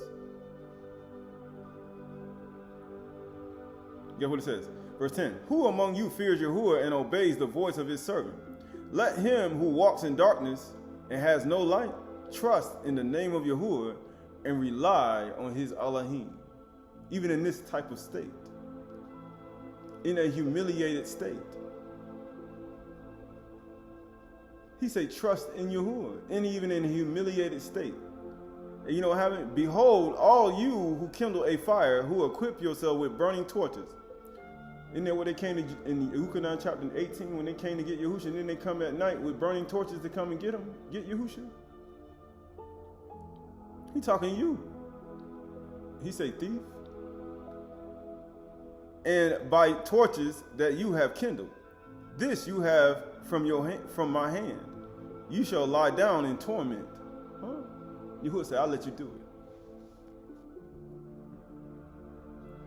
He said, I'll let you all do that. I'll let you do it. Right? And he said, why would he do that? Right? And that's the whole point. Right? We almost finished. This is the book of the Qahalath. I think it's Qahalath. The book of Luke. Book of Luke. The book of Luke. The book of Luke, chapter 22 and verse 61. And Yahuwah turned and looked at Qahalath and remembered, and Qahalath remembered the saying of Yahuwah, how he had said to him, before the rooster crows today, you will deny me 3 times. He said, man, you deny me from my father, I'm going to deny you in Shamayim. Yahushua done denied him in Shamayim about 3 times. You know how many times you done denied Yahushua amongst men?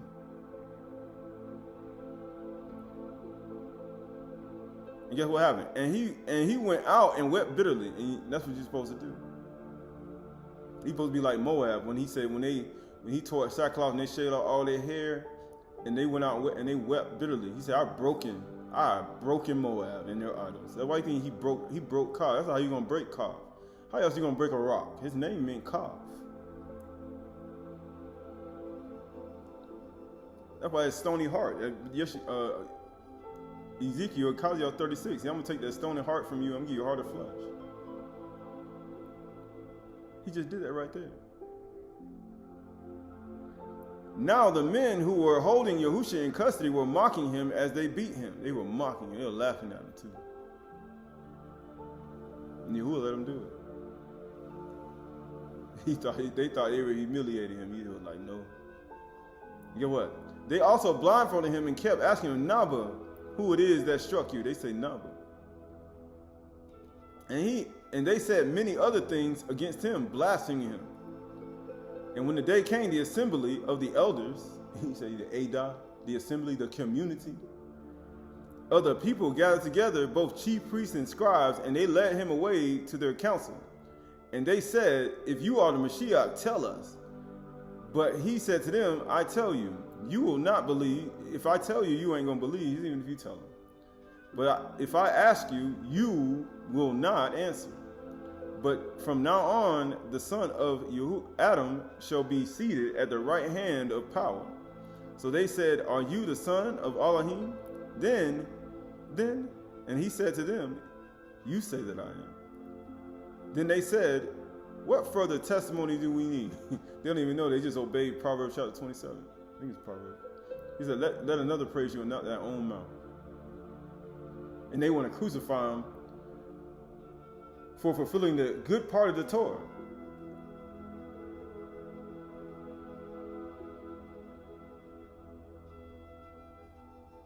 They want to crucify him for doing a good part of the Torah. And you know the sad part about it? They couldn't even perceive it. Let me go to Proverbs 27:1. Let's go there right quick. It says, do not boast about Proverbs 27:1. Do not boast about tomorrow, for you do not know what a day may bring. Let another praise you and not your own mouth. You said so. Are you the son of Elohim? You said so. Didn't even know it. You said so. Didn't even know they fulfilled. And the sad part, they fulfilled it. But they still want to kill you. It doesn't matter. Because he said, even if I told you, you still ain't going to believe me. A stranger and not your own lips. And all that takes place that quick, and then Yahusha, and then you be wondering when people say, well, how do you know you killed Yahusha that quick? That's how you know. That's how fast you kill Yahusha. That's how fast you crucify him afresh and bring him to open shame again. That's how fast you can do it. Just by playing with him. He said, I was just joking. That's not, Yahusha not the person to be joking with, right? You say, why? Because that's why he tell you to put away crude, evil joking. Because he said he ain't the person to be joking with. Because if you start joking with him, then you're going to find yourself in transgression. And you be like, man, I didn't even know I was in transgression, right? This is the book of Proverbs, chapter 26 and 17. Mostly Proverbs, verse 26 and 19. 26 and 18. Like a madman who throws firebrands and arrows in death. And what they said? He deserves death. Is a man who deceives his neighbor and says, I am joking. You can't even do that. You can't even do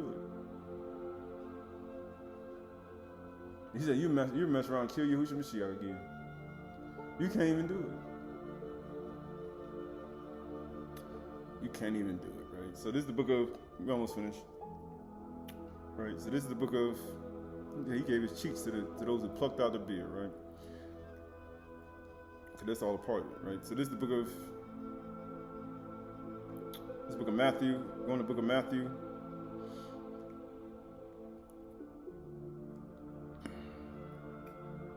Yeah, book of Matthew.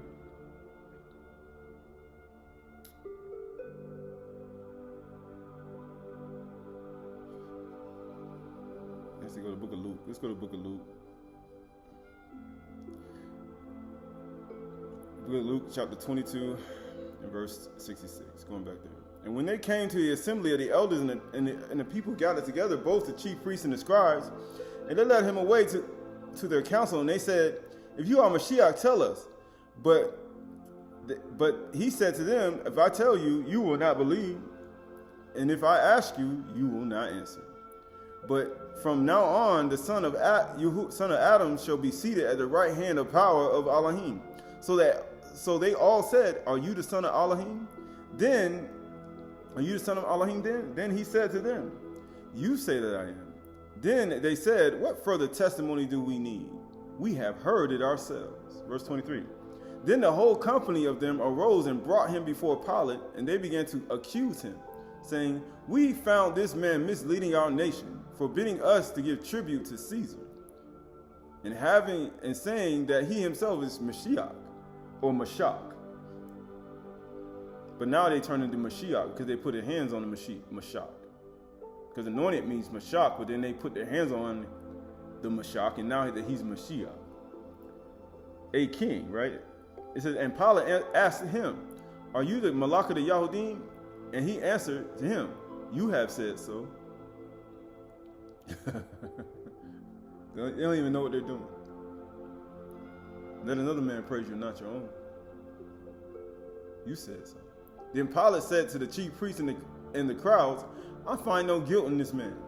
But they were urgent, saying, he stirs up the people, teaching throughout Yehuda from Galilee even to this place. He said, you stir up everybody, right? But that's all the point, right? So this is the book of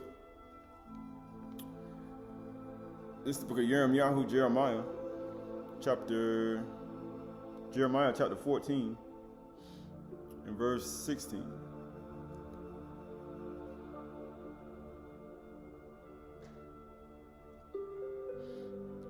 Jeremiah chapter 14 and verse 16. Let's go to verse 15. Jeremiah 14 and 15. Therefore, thus says Yahuwah concerning the prophets Nabi and who Naba in my name, although I did not send them, and who say, sword and famine shall not come upon this land, but sword and famine, those Nabi shall be consumed. And the people to whom they Naba shall be cast out in the streets of Jerusalem, victims of the famine and sword, with none to bury them, their wives and their sons and their daughters. For I will pour out their evil upon them. You shall say to them this word, let my eyes run down with tears night and day. Why do you think Yahushua was on his totality, and it was darkness on the land the 6th and 9th hour? It was night and day at the same time. And guess what happened? And amazingly, he was crying, and he said, and his sweat was like drops of blood. His tears, he said, like drops of blood. And it says, and let them not cease, for the virgin daughter of my people is shattered with a great wound, with a grievous blow. Why didn't they pierce Yahushua in the side? Out came blood and water. If I go out into the field, behold, those pierced by the sword. And if I enter the city, behold, the disease of famine. For both the Nabi, the prophet, Nabi and the priest ply their trade through the land and have no knowledge. They don't even know what they did. He said, do you know what you did? Because that's the whole point. Because you say, what do you mean? When you plucked out his beard of his hair, you say, you don't know, you just had a child in your hand.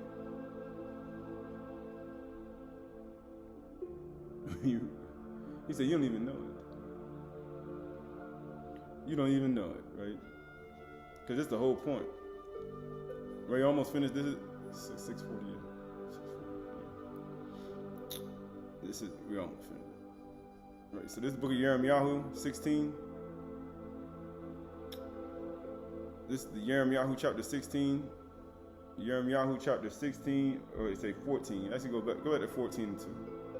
14 and 2. Go to 14. Go to verse 2. 14 and 2. Jeremiah 14 and verse 2. Okay. And it says, Yehuda mourns and her gates languish. Her people lament on the ground. The cry of Jerusalem goes up. Her nobles sent their servants for water, and they come to the cisterns. They find no water. They return with their vessels empty. They are ashamed and confounded, and cover their heads because of the ground that is dismayed. Since there is no rain on the land, and the farmers are ashamed, they cover their heads. Even the doe of the fields forsake her newborn fawns, because there is no grass. The wild donkeys stand on bare heights. They pant for the air like jackals. Their eyes fail because there is no vegetation. Though our iniquities testify against us, act, O Yahuwah, for your name's sake. For our backsliding are many, and we have sinned against you. He said, so why would he do that? He said, the people lament on the ground. He said, they black to the ground. They are in sackcloth and ashes to the ground. Why? Because of the things that they had done.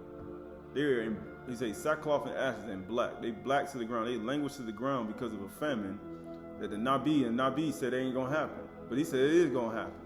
But then it happened, and then now they're black to the ground, and now they're in sackcloth and ashes. Why? Because they realize what they've done. They realize what they've done.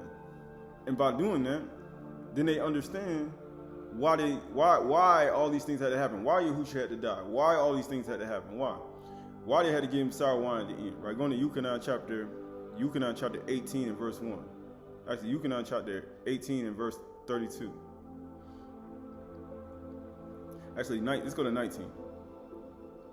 Yuchanan chapter 19. Yuchanan chapter 19 and verse 25. But standing by the crowd totality of Yahushua were his mother and his mother's sister, Marim, the wife of Cleophas, and Mary Magdalene. And when Yahushua saw his mother and the disciples whom he loved standing nearby, he said to his mother, Woman, behold your son. And he said to the disciples, Behold your mother. And from that hour, the disciples took her to her own home. Right, verse 28. And after this, Yahushua, knowing that all is now finished, said to fulfill the scripture, I thirst. A jar full of sour wine stood there. Because a Nazar, and as soon as he drink wine, he said, matter of fact, then you shave your head and your beard, and you offer a sacrifice. But Yahushua was already, his hair and his beard was already marred out before he even got to the point where he drank wine. His corner of his beard was already marred. He was already to that point. And by the time he got to the end part of it, they gave him some wine at the end, thinking that he was breaking the Nazar vow, not even knowing that his Nazar vow was they already ripped out his hair already. He said no razor was supposed to come upon his head, but they took their hands and they plucked out his beard and they grabbed his cheeks and pulled out his hair before he even drank the wine. It says the scripture said, I thirst, verse 8, a jar of sour wine stood there. So they took a sponge full of sour wine and hyssop branch and held it to his mouth. And when Yahushua had received the sour wine, he said, it is finished. And he bowed his head and gave up the Ruach. He gave up the Ruach. Right, this is the book of Psalm chapter 133.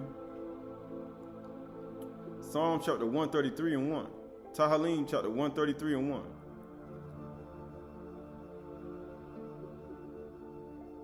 He said, but behold how good and pleasant it is when brothers dwell in unity. So you think it's just brothers? You know how they say? It's your brothers. Because when a man or a woman take the vow of a Nazar, right? They say, it's just brothers, right?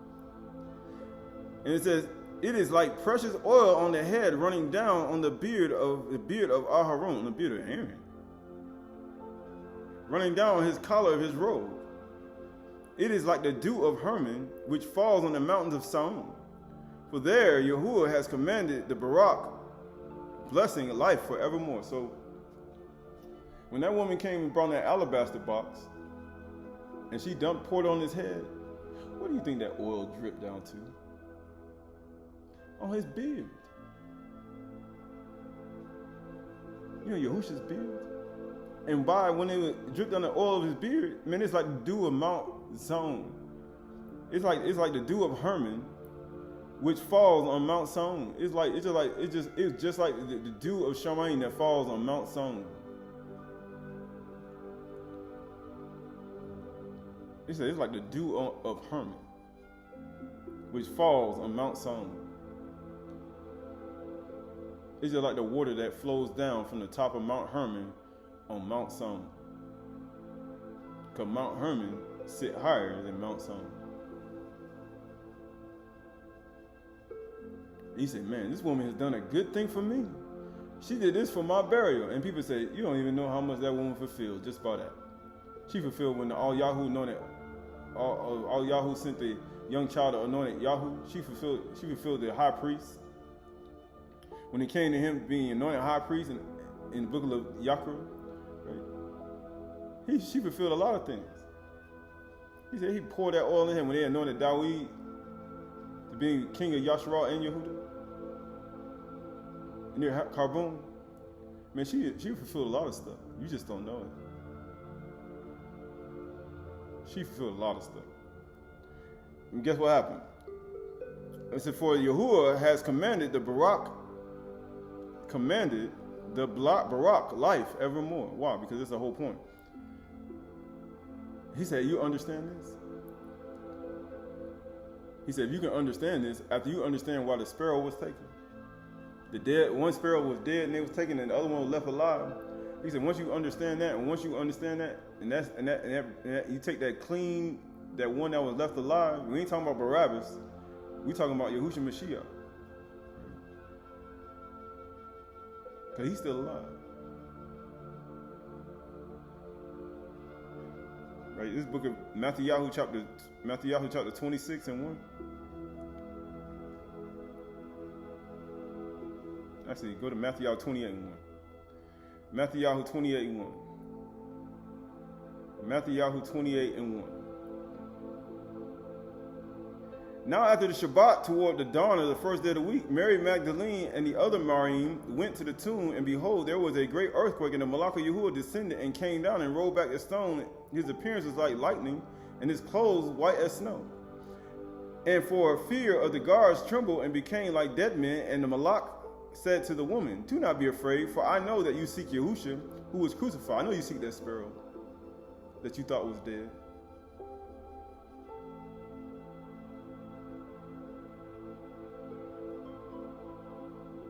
For I know that you seek Yahushua, whom was crucified. He is not here, he is risen. As he said, come see where the place where he lay. Because you know, one sparrow, because Yahushua did die. Because he died as that one sparrow that died. But then he also, when he rose on the third day, he fulfilled even that sparrow that was alive that you were supposed to sprinkle yourself with. Why do you think they pierced him in the side? Out came blood and water. Because he was both that sparrow that died, and he was the sparrow right? The sparrow, that one that died, was supposed to sprinkle that on your body. But then the other one's supposed to be let go in the open country. And guess what? Now the sparrow is alive. That other sparrow is alive, and now it's in the open country. And he said, when you understand this, he said, you say, shave your head, and he said, and cleanse yourself with water. Be immersed in the name of Yahushua.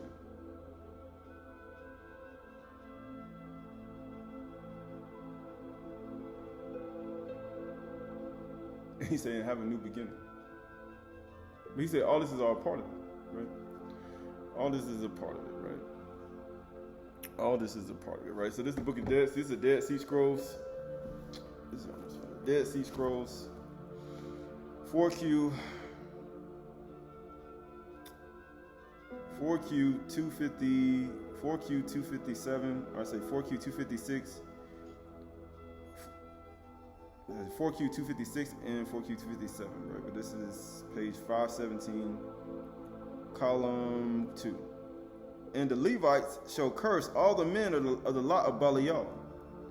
They shall begin to speak and shall say, accursed are you for all your wicked blasphemy deeds. May Elohim hand you over to terror into the hands of those carrying out acts of vengeance. May he bring upon you destruction by the hand of all those who accomplish retribution. Accursed are you without mercy for the darkness of your deeds, and sentenced to the gloom. Right? Why do you think was darkness over the land in the 6th and 9th hour? Who do you think he was talking about? For everlasting fire, may Elohim not be merciful when you entreat him. Why do you think he said, my Elohim, why is he forsaking me? Right? That's what he said. May he not forgive by purifying your iniquity. May he lift his countenance of his anger to avenge himself on you. Why do you think he said, reproaches have broken my heart in Psalm 69. He said, reproach of those who reproach you, Yahuwah, it fell on me. It all fell on Yahushua. You know what happened after that? And may there be no peace for you by the mouth of those who intercede. Why do you think the people, the elders and the chief priests are all supposed to intercede? But they all said, crucify him. And they were all sitting there watching him, knowing that he was an innocent man, knowing they examined him and he wouldn't have no leprosy, but they did. They had the leprosy. Right? But here's what it said. And all those who enter the covenant shall say afterwards, those who pronounce Barak and those who pronounce curses, Amen, Amen. He said, man, he baraking and then they cursing at the same time. And amazingly, Remember how many times Yahushua said, you said so, you the Malka Yahudim? You said so. Are you the son of Elohim? You said that. They were baracking him. Because he said, let another praise you and not your own. And then they cursed him, saying, kill him. What did he deserve? He deserves death. Kill him. Kill him. Kill him. Crucify him. We'll take Barabbas. We'll take the dead sparrow. We'll let the Barabbas be the good sparrow, and you'll be the dead sparrow. Because one's supposed to be killed, and the other sparrow let go. They let Barabbas go and let Yahushua be killed. But he cleanses us from the leprosy, though. But he said, let a man examine himself to see it. Let a man or woman examine themselves to see if they're in the moon. Right, going back down. Almost finished. And shall not. Yeah, that's it. That's it for that, right? But that's all a part of it, right? 653. Here we go. This is the book of.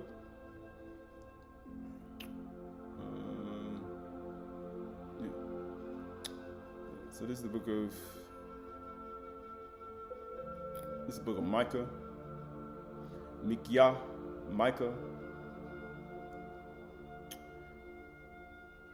Right, so yeah, this is the book of Micah. I think it's Micah. Micah chapter 6. Actually, Micah chapter 2 and verse 1. Micah chapter 2, verse 1. Micah chapter 2, verse 1. Micah chapter 2, verse 1 says, woe to those who devise wickedness and work evil on their beds. When the morning dawns, they perform it. Why do you think the women went to the sepulchre to do some good in the morning time? But he said some people, he said they get up. Well, you have morning sacrifices. That's something good you can do in the morning time. But guess what happened? Because it is in their power of their hand. They covet. Guess what it says? He said, woe to those who devise wickedness and work evil on their beds. When the morning dawns, they perform it because it's in the power of their hands. Why do you think when Yahushua rose from the grave in the morning time, they told the soldiers, say his disciples stole him away. Say made up a whole bunch of stories in the morning time. They covet fields and seize them, and houses and take them away. They oppress a man in his house, and a man is inheritance. That's what they did in Naomi. That's what Isabel did. And they brought up 2 false witnesses. Why do you think Yahushua had to die? With 2 false witnesses. Therefore, thus says Yahuwah, behold, thus says Yahuwah, behold, against this family I am devising disaster, from which you cannot remove from your neck. And you shall not walk haughtily, for it will be a time of disaster. In that day they shall take up a taunt song against you. It was a song. They're gonna sing. What are they gonna sing? And moan bitterly, and say, we are utterly ruined. He changes the portion of my people. How he removes it from me, to apostate his allots our fields, right? Therefore, you will have none to cast the line by lot in the Aydah of Yahuwah. Do not preach. Thus, it says, do not preach. Thus they preach. One should not preach of such things. Disgrace will overtake us. Should this be said, O house of Yaakov?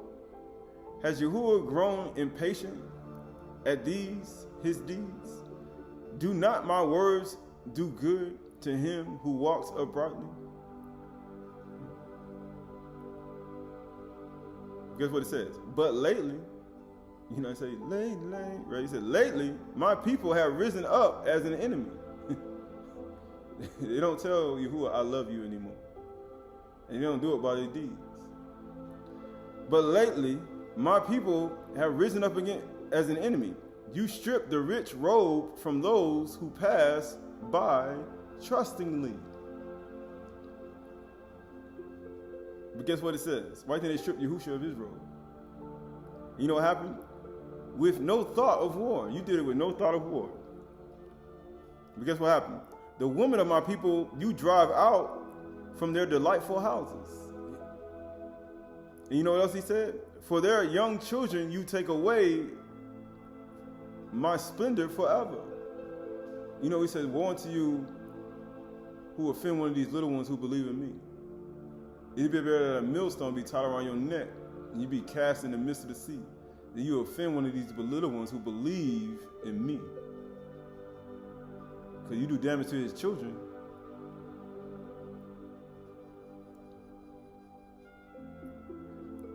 Arise and go, for this is no place to rest, because of the uncleanness that destroys with a grievous destruction. That's why he said, examine yourselves to see if you're in the moon or not.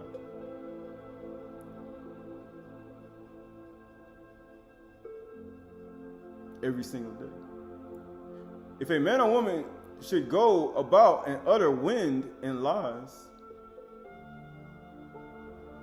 saying, I will preach to you of wine and strong drink, he would be the preacher of this people. That's the only thing. These preachers, these people who say these things are drunk, who allow these things to happen are drunk. He said, you drunk. He said, you drunk. Right, so that word for preacher, in the book of Micah, chapter 2, verse 11, that word for preacher, because it ain't preacher, right? Word for Micah, chapter 2, verse 11. In the book of Micah, chapter 2, verse 11, that word for preacher is nataf. Nataf. It means to ooze, that is to distill gradually. It means to fall in drops, it's like rain or snow, to speak by inspiration. Naba, he said, that's your inspirational speeches. You know, people say, my inspirational speech is to throw you out of here, right? My inspirational speech is to do this. The rich person walk by trustingly. He said, man, you strip him out of the road, not even thinking about no war. You ain't thinking about that person gonna retaliate against you. You strip out the man rich stuff and you think he ain't gonna retaliate. That man got power. When you got money, it's like co-op. And then you drive the women from their houses, the delightful houses, and then the young children you take away. He said, you take away from their young children, and then my splendor forever. He said, everything is done, everything is messed up, right? But it says, if a man should go about and utter wind and lies, saying, I will nataf to you of wine and strong drink. That's his inspirational speeches, wine and strong drink. He would be a nataf for this people, an inspiration to these people. You know, everybody inspirational. I will surely assemble all of you, O Yaakov, and I will gather the remnant of Yashral, and I will set them together like sheep in a fold, like a flock in his pasture, a noisy multitude of men. He who opens the breach goes up before them. They break through and pass the gate, going out by it. Their king passes on before them, Yahuwah at their head. Right? That's all a part of it. Right? That's all a part of it. Right? So this is the book of this is the book of Mashali, Proverbs chapter 12, verse 9. Proverbs 12, verse 9. Mashali, Proverbs 12 and 9. It says, better is it to be Qahalath or lowly and a servant. It says, and have a servant. Better to be a Qahalath and have a servant than to play the great man and lack bread. He said, and lack knowledge. He said, my people are destroyed for lack of knowledge. Not only my people are destroyed for lack of knowledge, their wealth is destroyed for lack of knowledge. Their families are destroyed for lack of knowledge, right? Their makashba, their sanity is destroyed for lack of knowledge. Right? It ain't just lack of knowledge, right? Their generations are destroyed for lack of knowledge. Their inheritances are destroyed for lack of knowledge. Their trust is destroyed for lack of knowledge. Their gentleness is destroyed for lack of knowledge. But it says, better is to be a Qahalath and have a servant than to play the great man and lack bread. He said, you lack bread, right? You playing the great man and you lack bread. Because man should not live by bread alone, but every word that comes out of the mouth of Yahuwah. That word for lowly is Qahalath. It means to be a disgrace. Why do you think Yahushua was humiliated? He said it's better to be humiliated and have a servant. That's what Qahalath was then. But he had to break him just like Moab.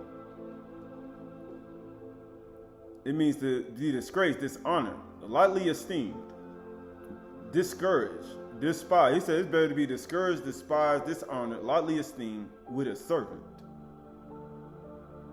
Shamefully treated. That word, it also means to be light. So how are you going to be light and shamefully disgraced? Right? He said, you shamefully disgraced and you're a light. You just see Yahushua. It says also to be inferior, disregarded, degraded with a servant. It's better to be like that, lightly esteemed, than to play great man with lack of bread. It's better, right? This is mostly Proverbs 29 and 23. Proverbs 29 and 23 says, one's pride will bring him low, but he who is lowly in Ruach will obtain honor. Why do you think they had shaved their heads in shame and cut off their beard? Why? When they committed such act, why do you think they had to do that? Why do you think they marred Yahushua's beard? They brought shame on him. Why? It was all a part of it. Right, the word for lowly and low is shafal. It means to humiliate. To humiliate, to make low and humble. To humiliate, depress. One's pride will bring him and humiliate him. But he who is humiliated, he who has a lowly spirit or lowly a shafal spirit will obtain honor. Right? Lowly, but then all that's a part of it. It means to humiliate, depressed. So a depressed human being, one's pride will make you depressed once Yahuwah come after you and he break you. But if you stay in that lowly state, guess what? He said you get honor. Right? He said, how do you know that? Right, this is the book of Acts. Book of Acts, chapter 8 and verse 31. And he said, how can I unless someone guides me? Right, going to verse Acts 8 and 30. So Philip ran to him and heard him reading the book of Yeshayahu the Nabi and asked, do you understand what you are reading? And he said, how can I unless someone guides me? And he invited Philip to come up and sit with him. Now the passage of the scripture that he was reading was this: like a sheep, he was led to the slaughter, and like a lamb before his shearer in silence. So he opens not his mouth. In his humiliation, justice was denied him. He was falsely accused with 2 false witnesses. They struck him in the face. They ripped out his beard. They let Barabbas go and him get killed. They crucified him for fulfilling even the good and the evil of the Torah. Even a woman anointed him with an alabaster box and fulfilled almost half the book with one good deed. It was denied him. Who can describe his generation? For his life was taken from the earth, right? And that's how he got honored. He only gets honored by you not denying him before men. Because he was a lowly, humiliated man, and you denying him, you're literally saying that it didn't happen. And when you deny him his honor by not saying that it was him who gave you the knowledge. It was Yahuwah who did it. You literally saying that this man does not deserve any honor. That's why you deny him. He said, I'm going to deny you from my father. You don't show me honor on earth. I ain't showing you no honor in Shammai. In the Shabath, Shammai, brother 7 Shammai. So therefore, why should I say anything about you? Because you don't want to show me honor because you're listening to other people around you, like the king of the Ammonites' son. Because Dawood was trying to show honor, but the people around him was trying to get him not to. So you're going to deny me before men, though? Who do you think Dawood was when he was coming to show honor with his message? You think it was David? Dawood? No, it was Yahushua Mashiach. He said, he that come after me must first deny himself. Like, so you can't deny you? He said, who am I? We dust. Who am I? You got to deny yourself. That's the only way you're going to acknowledge him and say it was him. It was Yahushua Mashiach. That's the only way you're going to do it. You're not going to do it when you think it's all about you, then it's about him. Why do you think Yahuwah was in the Son, reconciling the world to himself? That you may have eternal life. Right? Right, this is the book of Psalm, chapter 37, 7 through 1. Be still before Yahuwah and wait patiently for him. Fret not yourself or Qahalath yourself over the one who prospers in the way, over the man who carries out evil devices. What do you mean prospers in the way? And get what it says. Refrain from anger and forsake wrath. Qahalath not yourself. It tends only to evil. That's all it does. Why do you think people provoke you? Why didn't they do that? It says, for evildoers shall be cut off, but those who wait for Yahuwah shall inherit the Aydahs. He said, I'm waiting for Yahuwah. I'm going to inherit the Aydahs. In just a little while, the wicked will be no more. Why? Though you look carefully at his place, and you know how they say, they oppress the man's house. They're looking at taking his inheritance, his land. He said they spying on him and looking at everything he got. He said, look what it says. Though you look carefully at his place, he will not be there. Guess what? You ain't going to be there no more. You know what happens? But the meek shall inherit the Aydahs. Eventually, we're going to take it over. He said, we're going to take over all your stuff. He said, we're going to inherit it. That's our inheritance, the whole earth, the whole Aydahs. So anywhere you walk in, that's your inheritance.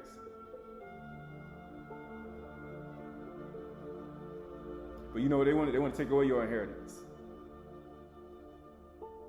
You know what? And delight themselves in the abundance of shalom, right? Right, that word for be still is daman. It means to be still, be silent, wait and be dumb. It says to make quiet. To be silenced, right? To be made silent, destroyed, right? Right, the word for the meek is what?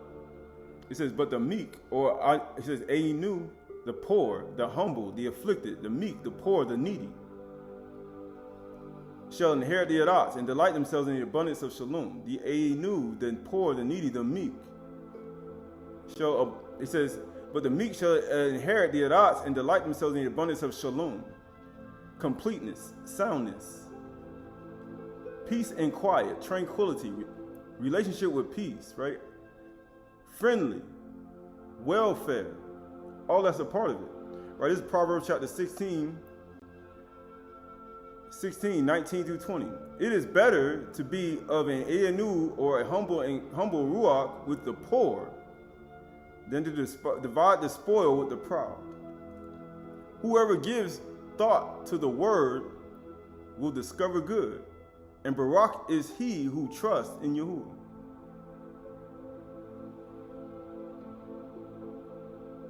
He said, Barak is he who trusts in Yahuwah. Right? Because if you don't, you'll find yourself trusting in other people. Right? This is the book of Sirach, chapter 3, verse 17 to 23. My son, go on thy way, business and meekness, Ayinu, so that thou shalt be beloved of him that is approved. The greater thou art, the more humble thyself, the more Ayinu you become. And thou shalt find favor before Yahuwah. Many are in high places and of renown, but mysteries are revealed unto the meek. Ayinu. For the power of Yahuwah is great and is honored with the lowly. Seek not out things that are too hard for thee, neither search for things that are above thy strength. But what is commanded thee, think upon with reverence. For it is not needful for thee to see with thine eye, but with thine eyes the things that are in secret. But be not curious in unnecessary matters. For more things are showed unto thee than men understand. Why? Right, this is the book of Bereshit. This is the last thing we understand. This is the last thing. Book of Bereshit, chapter 1, and verse 25.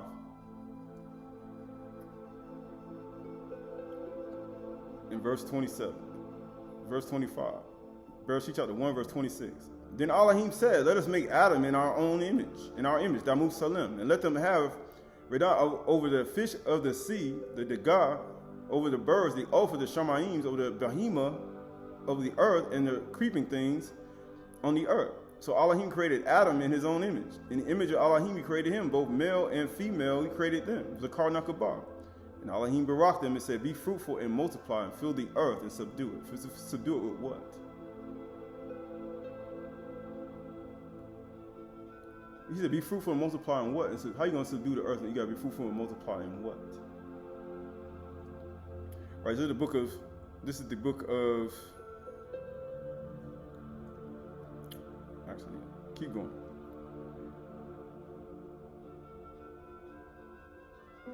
Yeah, keep going. Verse 28, 29. And Elohim said, behold, I have given you every plant yielding seed that is on the face of the earth, and every tree with seed in its fruit. You shall have them for food. And to every beast of the earth, and to every bird of the Shamayim, and to everything that creeps on the earth, everything that has the breath of life, I have given every green plant for food. And it was so. And Elohim saw that he had made, saw everything he had made, and behold, it was very good. And there was evening, and there was morning, the sixth day. So, what do you need to be fruitful and multiply in? This is Yochanan chapter 6 and verse 27. Yochanan chapter 6 and verse 27. John chapter 6 verse 27. John chapter 6 verse 27. Do not work for the food that perishes.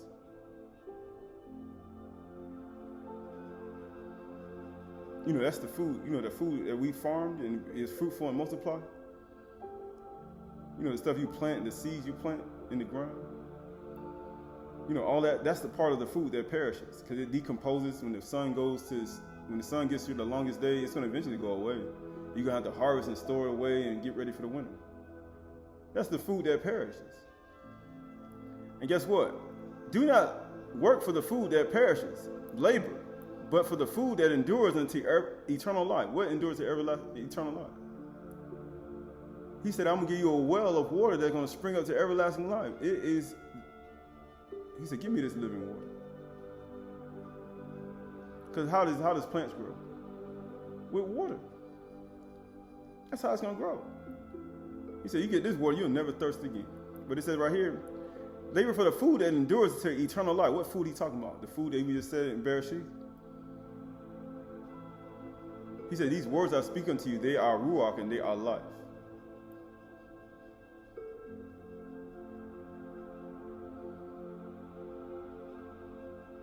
But it says, which the son of Adam will give to you.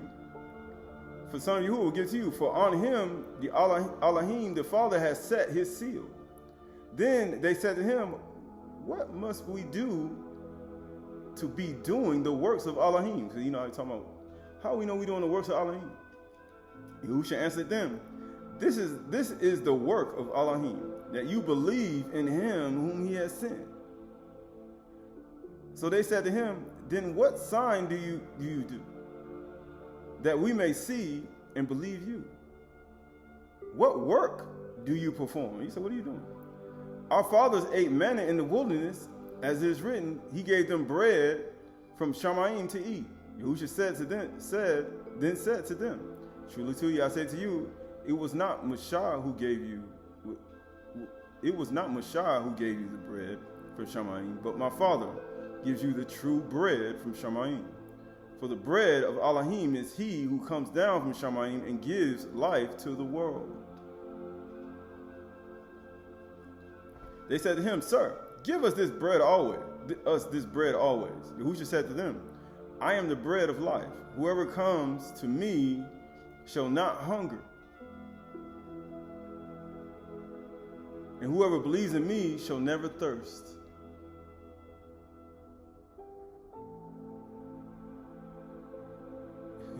You ain't gonna have to labor for no bread and no bread for the food that perishes anymore. He said, you eat this bread. He said, you'll never hunger or thirst again. You drink this, you'll never hunger and thirst again. But I said to you that you have seen me, and yet you do not believe. All that the Father has given me will come to me, and whoever comes to me, I will never cast out. And we just read that in the book of Micah. He said, you cast out the women out of their pleasant houses.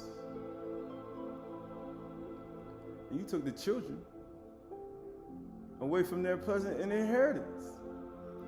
He said, man, if you were supposed to breathe out wind and lies, guess what? And you be the inspiration of wine and strong drink, you'll be a preacher to these people.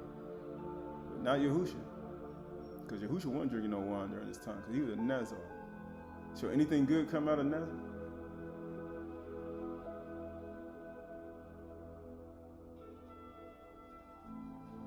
Verse 38, for I have come down from Shamayim not to do my own will, but the will of him who sent me. And this is the will of him who sent me, that I should lose nothing all that he has given me, but raise it up on the last day. He said, I ain't gonna lose nothing. He said, I ain't casting nothing out.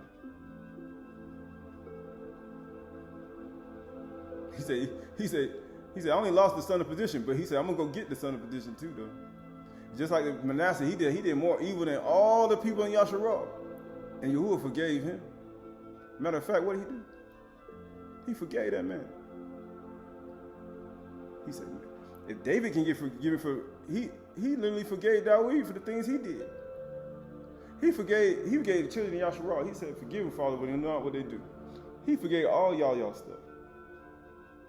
And then you know what people say? I don't forgive you.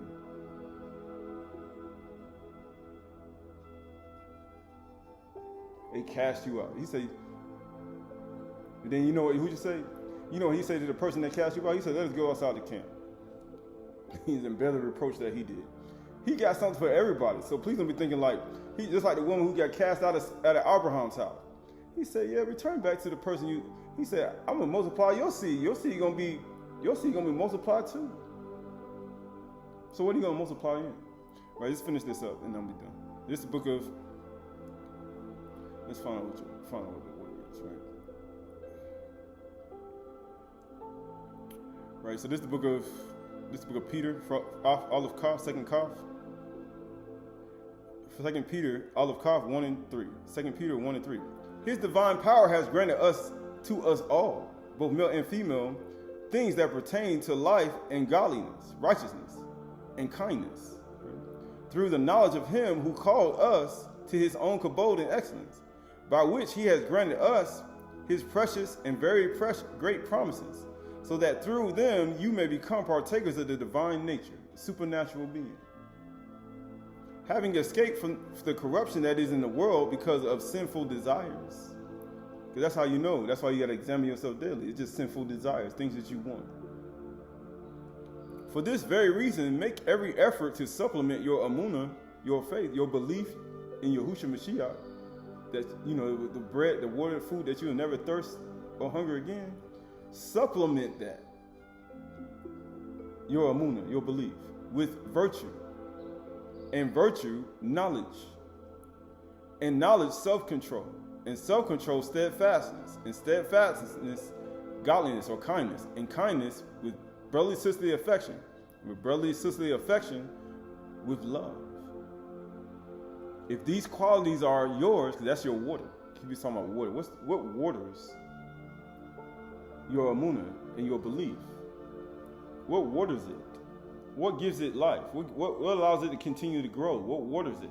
Those acts, those behaviors water it. They water this part of yourself. For if these qualities are yours and are increasing, this is why he said you'll never hunger and thirst again. You'll never have a famine. Because these qualities are going to always be in you. And it's going to be a continual well of water springing up to everlasting life. It's your water. Are yours and are increasing, I mean the water increasing, they keep you from being ineffective or unfruitful in the knowledge of Yahushua Mashiach. That's why he said, be fruitful and multiply and subdue the earth. The only way you're going to be fruitful and multiply and subdue the earth is through the behaviors that water your amuna to continually produce these behaviors that you may subdue the earth. Be fruitful and multiply and subdue the earth with these behaviors. But you're going to always have people on the left and the right, just like the king of Ammonites, who comes, somebody trying to do good to you, trying to get you to return evil for good. That evil don't depart out of your house. You guess what it says? You have never been unfruitful in the knowledge of Yahushua Mashiach. For whosoever lacks these qualities is so nearsighted that he is blind, and having forgotten that he was cleansed, that you forgot about what stuff you did in your life. You forgot about the things you did from birth to present. So now you want judgment on somebody else that you would never put judgment on yourself. You'll never do that. You'll cast yourself away from the knowledge and the things of Yahushua Mashiach. You won't do that. Would you do that? You would never do that to yourself. But you do it to somebody else, though. And guess what it says? It says, in blind, having forgotten that he was cleansed from all his former sins. Therefore, brothers, be all that more diligent to confirm your calling and your election. For if you practice these qualities, you will never fall. For in this way there will be richly provided for you an entrance into the eternal kingdom of our Master and Savior, Yahushua Mashiach. This is Yuchanan chapter 5, verse 32. Yuchanan 5:32. John chapter 5, verse 32.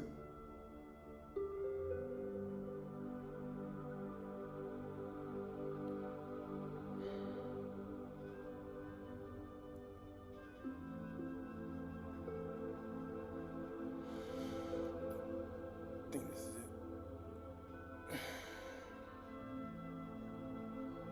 Yeah, Yuchanan chapter 5, verse 32. It says, there is another who bears witness about me, and I know that the testimony that he bears about me is true. You sent to Yuchanan, and he bore witness to the truth. Not that the testimony that I receive is from man, but I say these things so that you may be saved.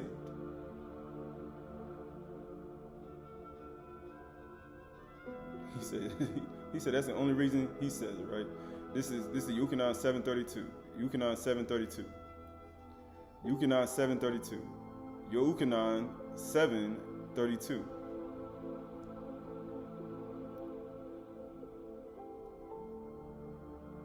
Actually, yeah, Yuchanan 7 and I think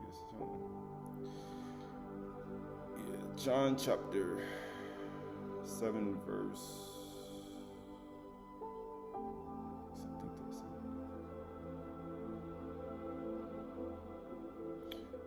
Let's go to Yuchanan chapter 5 verse 37. Yuchanan, John chapter 5 verse 37. Two more things that we've done. And the Father who sent me has himself borne witness about me. His voice you have never heard, and his form you have never seen.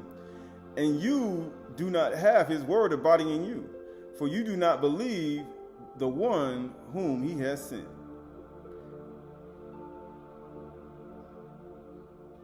Because that's the only way you're going to get the water that you never thirst or hunger again. That amuna, and then the behaviors that you have will water your amuna and your plant, and you'll produce fruit, and you'll never fall, and you'll never be unfruitful. But how are you going to become unfruitful? What is the fruitful things that you need to have within yourself to subdue the earth? You search the scriptures, because you think in them you have eternal life. You're going to walk into the kingdom like we just read in Qahalath. You don't even know about him in the Torah. He said, you search the scriptures because you think in them you have eternal life. That's the knowledge you need to understand and attain. And it is they who bear witness about me. You find everything in the Torah that bear witness about him. And then you take that belief and you water it with those behaviors that bring forth kindness and joy and love and compassion and humility You water those things with brotherly love and kindness, and then you'll never be fruitful in this type of knowledge, unfruitful in this type of understanding. You won't be unfruitful in your mind, because this is the fruit of it. And it says, them you have eternal life, and it is they who bear witness about me. Yet you refuse to come to me that you may have life. Because he said these words I speak to you, they are ruach and they are life. I do not receive kabod, glory from people. He said, people ain't gonna, I don't get kabod from people. But I know that you do not have the love of Yahuwah within you. I have come in my Father's name, Yahuwah, and you do not receive me. If another comes in his own name, you will receive him. Amazingly, Dawid sent messages in his name to give honor to his father that died, and they wouldn't receive it. But if it was somebody else, they probably would have received it. Just like they did other people who came to give honor to the father that died. But they didn't allow the man to do that. Then they made an evil report, and then they created a war based upon a lie. And that's what people do with Yahushua Mashiach, with his knowledge. How can you believe when you receive kabod from one another? Because that's what it was. That was kabod from each other, we just read. And guess what happened? And do not seek the kabod that comes from only Elohim only. You ain't going to seek that one that comes from him, Yahuwah. Do not think that I will accuse you to the Father. He said, Yahushua said, I ain't got no accusing ruach. You know what he says? There is one who accuses you, Mashah, on whom you have set your hope. You set your whole hope in Mashah. For if you believe Mashah, you would believe me. For he wrote of me. You just read in Yaqra, Leviticus. We just read in Bereshit. Be fruitful and multiply. He was talking about Yahushua Mashiach and his knowledge. But if you do not believe his writings, how will you believe my words? He said, ain't no way you're going to believe what I just said. He said, you don't even believe what he said, right? Right, this is the last thing, and I'm done, and then we'll finish with this. This is the book of, this is the book of, I think it's 1 Corinthians.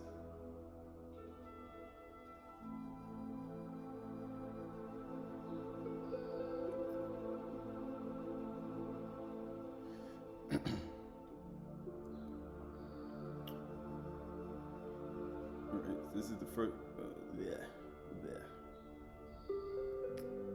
So this is the book of. This is the book of 1 Corinthians. 1 Corinthians chapter 5 verse 9. 1 Corinthians chapter 5 verse 9. I wrote to you on my letter not to associate with sexual immoral people. Because you know that's fornication, adultery, outside of marriage, things of that sort. Adultery, right?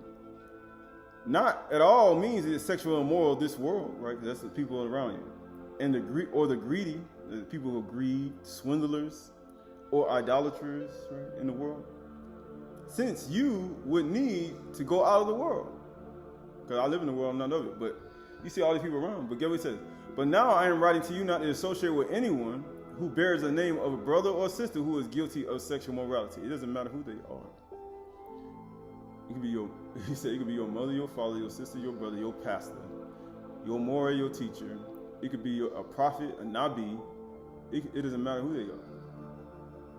It could be anybody it could be your husband, your wife, right? It doesn't matter who they are.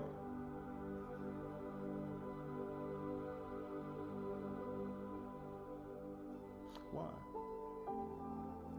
Why is he making everybody do this?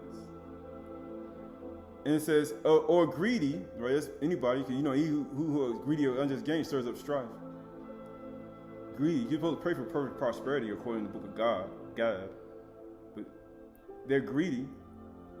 Or an idolater, that's worship of idols, Asherah, Dagon, any type of idol, graven image. Reviler, that's people who, how you say, malicious words. When Yahushua was reviled, he reviled not back. Drunkard, that's, we just talked about the Nabi, he's talking about if he was a blow out wind and lies, Let's talk about strong drinking wine. He'll be a nafal for these people, a preacher for these people. A drunkard, or a swindler. That's a person, an extortioner, who swindle you out of money, or even swindle you out of time, or swindle you out of money, and they don't do nothing in return, right? Not even to eat with such a one. He said, don't even eat with them. You know what people do? They'll still eat with them. Why does he say don't eat with them? Because when you had lepers, you set them aside outside the camp, and they had to cleanse themselves for 7 days.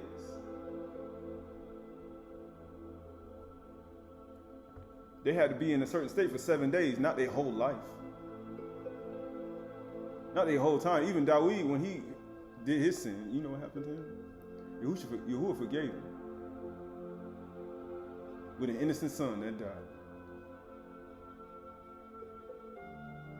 But he had to show at least some shame. He didn't show no shame. Dawid showed shame. These people don't even show shame. He's like, they don't even show shame when they do things. It don't matter what title they got. They don't even show shame. They try to hide it. They don't even show it. And then people do it, and they got respected persons. And it says, not even to eat with such a one. For what have I to do with judging outsiders? He said, what's the point of doing that? It is not, is it not those inside the body whom you are to judge? You know what people do? They got respected persons.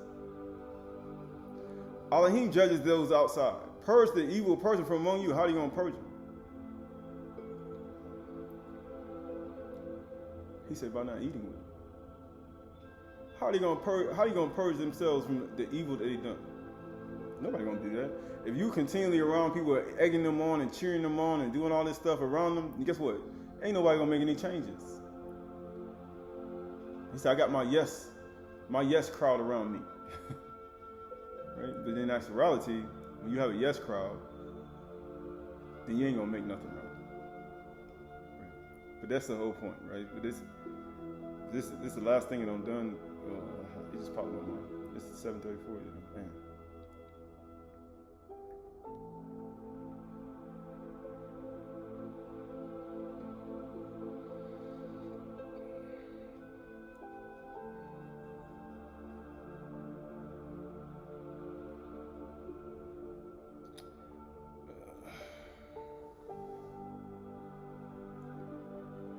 Right, so this is the book of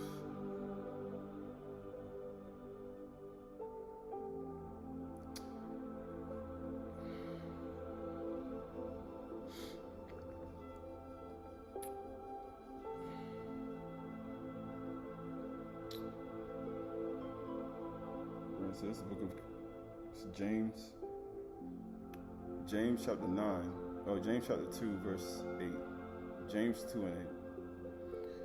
James 2 and 8. James 2 and 8. James 2 and 8.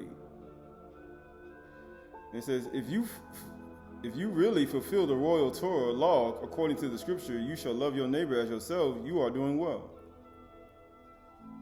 But if you show partiality, you got, people got titles and all these things, and they got a lot of followers, a lot of subscribers, right? They got all these things, they got all this stuff going, they got all this admiration and all these things around. But if you show partiality, you are committing sin.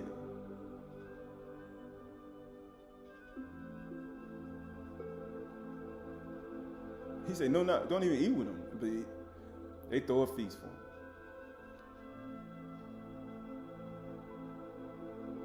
He said, you committing sin and are convicted by the law as a transgression.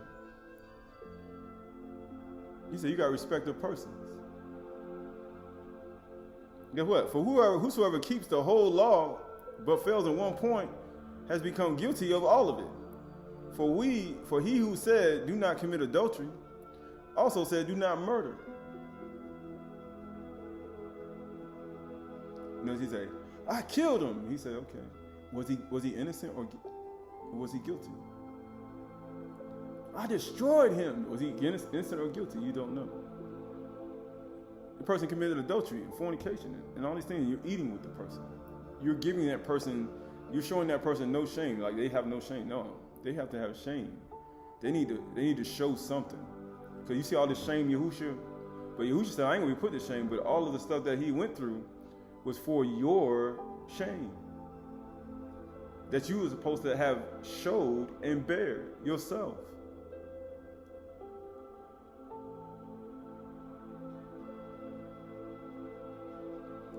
But this is it, right? If you do, it says, you have become a transgressor of the law. So speak and so act as those who are to be judged under the Torah of liberty. For judgment without mercy to one who has shown no mercy. Mercy triumphs over judgment. Why? Because these people, you're supposed to die for sexual immorality, adultery, murder, all these things that people do. But you have mercy and you're still alive. And nothing happens to you. In a state of you should have died immediately. But you got mercy, so he's like, why are you eating with somebody who does these things? Yeah, they got mercy, yeah, they got compassion, but they have to at least show that they actually did something wrong.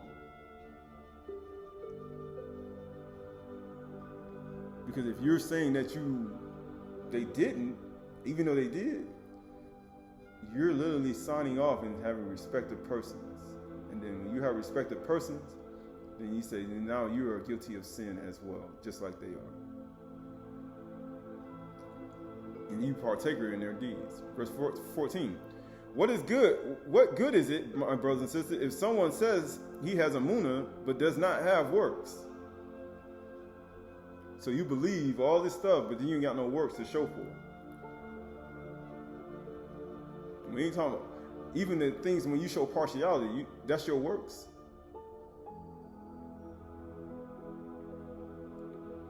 But does not have works. Can that emunah save him? If a brother or sister is poorly clothed and lacking daily food, and one of you says to them, go in shalom, be warmed and filled, without giving them the things needful for the body, what good is that? So also, emunah by itself, it does not have works. Emunah by itself, if it does not have works, it's dead. That's the only reason things are dead.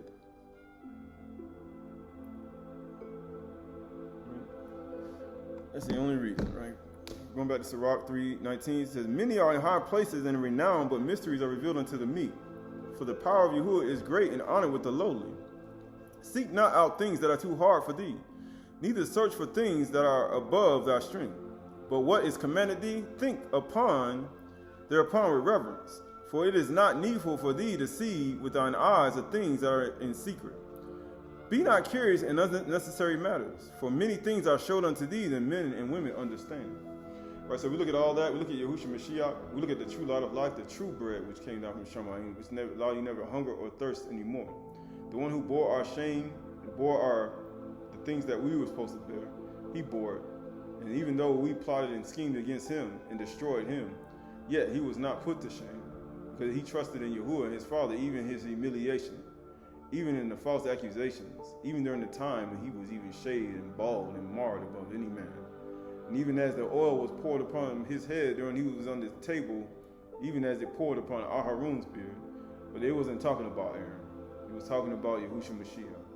Knowing that his life and understanding and who he was, even before the beginning of the world, for our hairs cannot be numbered. Even all our hairs are numbered, but it is the very thing that allows us to sense and to understand what it's like to bear a child. Even as a child is coiled in the mother's womb, even the hair coils in your hand.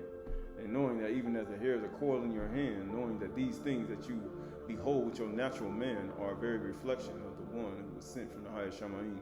For he commanded us to be fruitful and multiply. He said, labor not for the meat which perishes, but yet these things are needful for the body to survive. And these things are needful for it. He said, but why are you putting all of your time into that? When you can labor for the meat and labor for the food that will never perish, and the drink that will never allow you to thirst again. But he said, seek ye first the Malkuth and his righteousness. And all those things that you desire, you could plant your whole field. You won't have to be out there as much as you think you do. If you seek ye first the Malkuth as you plant your seeds. Once you plant your seeds and you seek ye first the Malkuth, then all those things that you desire and those fruits and those things in yourself, and not only in yourself, but also naturally, will be added unto you. And once it's added to you, then you open your hands wide to the poor, just like we just read. And guess what? you ain't gonna look at nobody with their daily food and their things that they need and dirty clothes. You're gonna give it right to them. And you're not gonna sit there and pass by, because you know why? Because you've been seek ye first the Malkuth, and all these things will be added unto you to give to somebody else. That's the only reason to be fruitful and multiply. That's the whole point. So we look at ourselves, we look at our individual self, but also collectively as one. We look at everybody throughout the four winds of the four corners of the earth, just like the four corners of the garments, just like the four corners on the altar. And we look not to offer polluted bread upon it, lakam upon the altar, and offer it to Yahuwah. When we offer these things to Yahuwah, we make sure we offer it with pure hands and pure feet, and pure prayer. Matter of fact, with a pure conscience, that we won't upset the whole Shamayim, and he sent his destruction on our life. For instance, an abomination when you do these things. Your new moons and your Shabbats he hates. Why? Because now one has become arrogant, and Aydah has now translated and left your body, and now you've forsaken the right way and exchanged it for evil. But we know not to return evil for good, for evil won't depart out of us. We look at ourselves and look at our individual self, knowing there's a lot more. Right? We look at it and say there's a lot more, but at the same time, we understand that in our inner man, our inner being, that both male and female, we should not walk according to our own imaginations. Because we walk according to our own imaginations, then we're going to find ourselves walking in a bunch of mirages in the desert. And you need water. And you're going to think there's water, and you're going to be drinking poison. You're going to be a bunch of rattlesnakes. And you're going to be thinking there's water, and you're going to be drinking poison. And by the time you finish drinking that poison, you're going to be able to spread it to somebody else.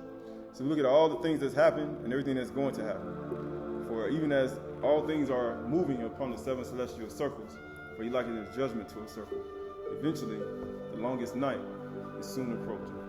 As we move toward this, he said, the heat of the day, he said the shamash is like the bridegroom leaving his chamber, knowing that who can hide from the heat? And no plant can hide from the heat at this moment. And even now, no one can hide. He said, including me, or anybody. Right? So we look at all these things that go in your business with meekness. And he said, be loved and be beloved. He said, why? Because mysteries are revealed to the meek, right? The Aydah. For the Aydah will inherit the Aydahs. The Aydah will inherit the Aydahs.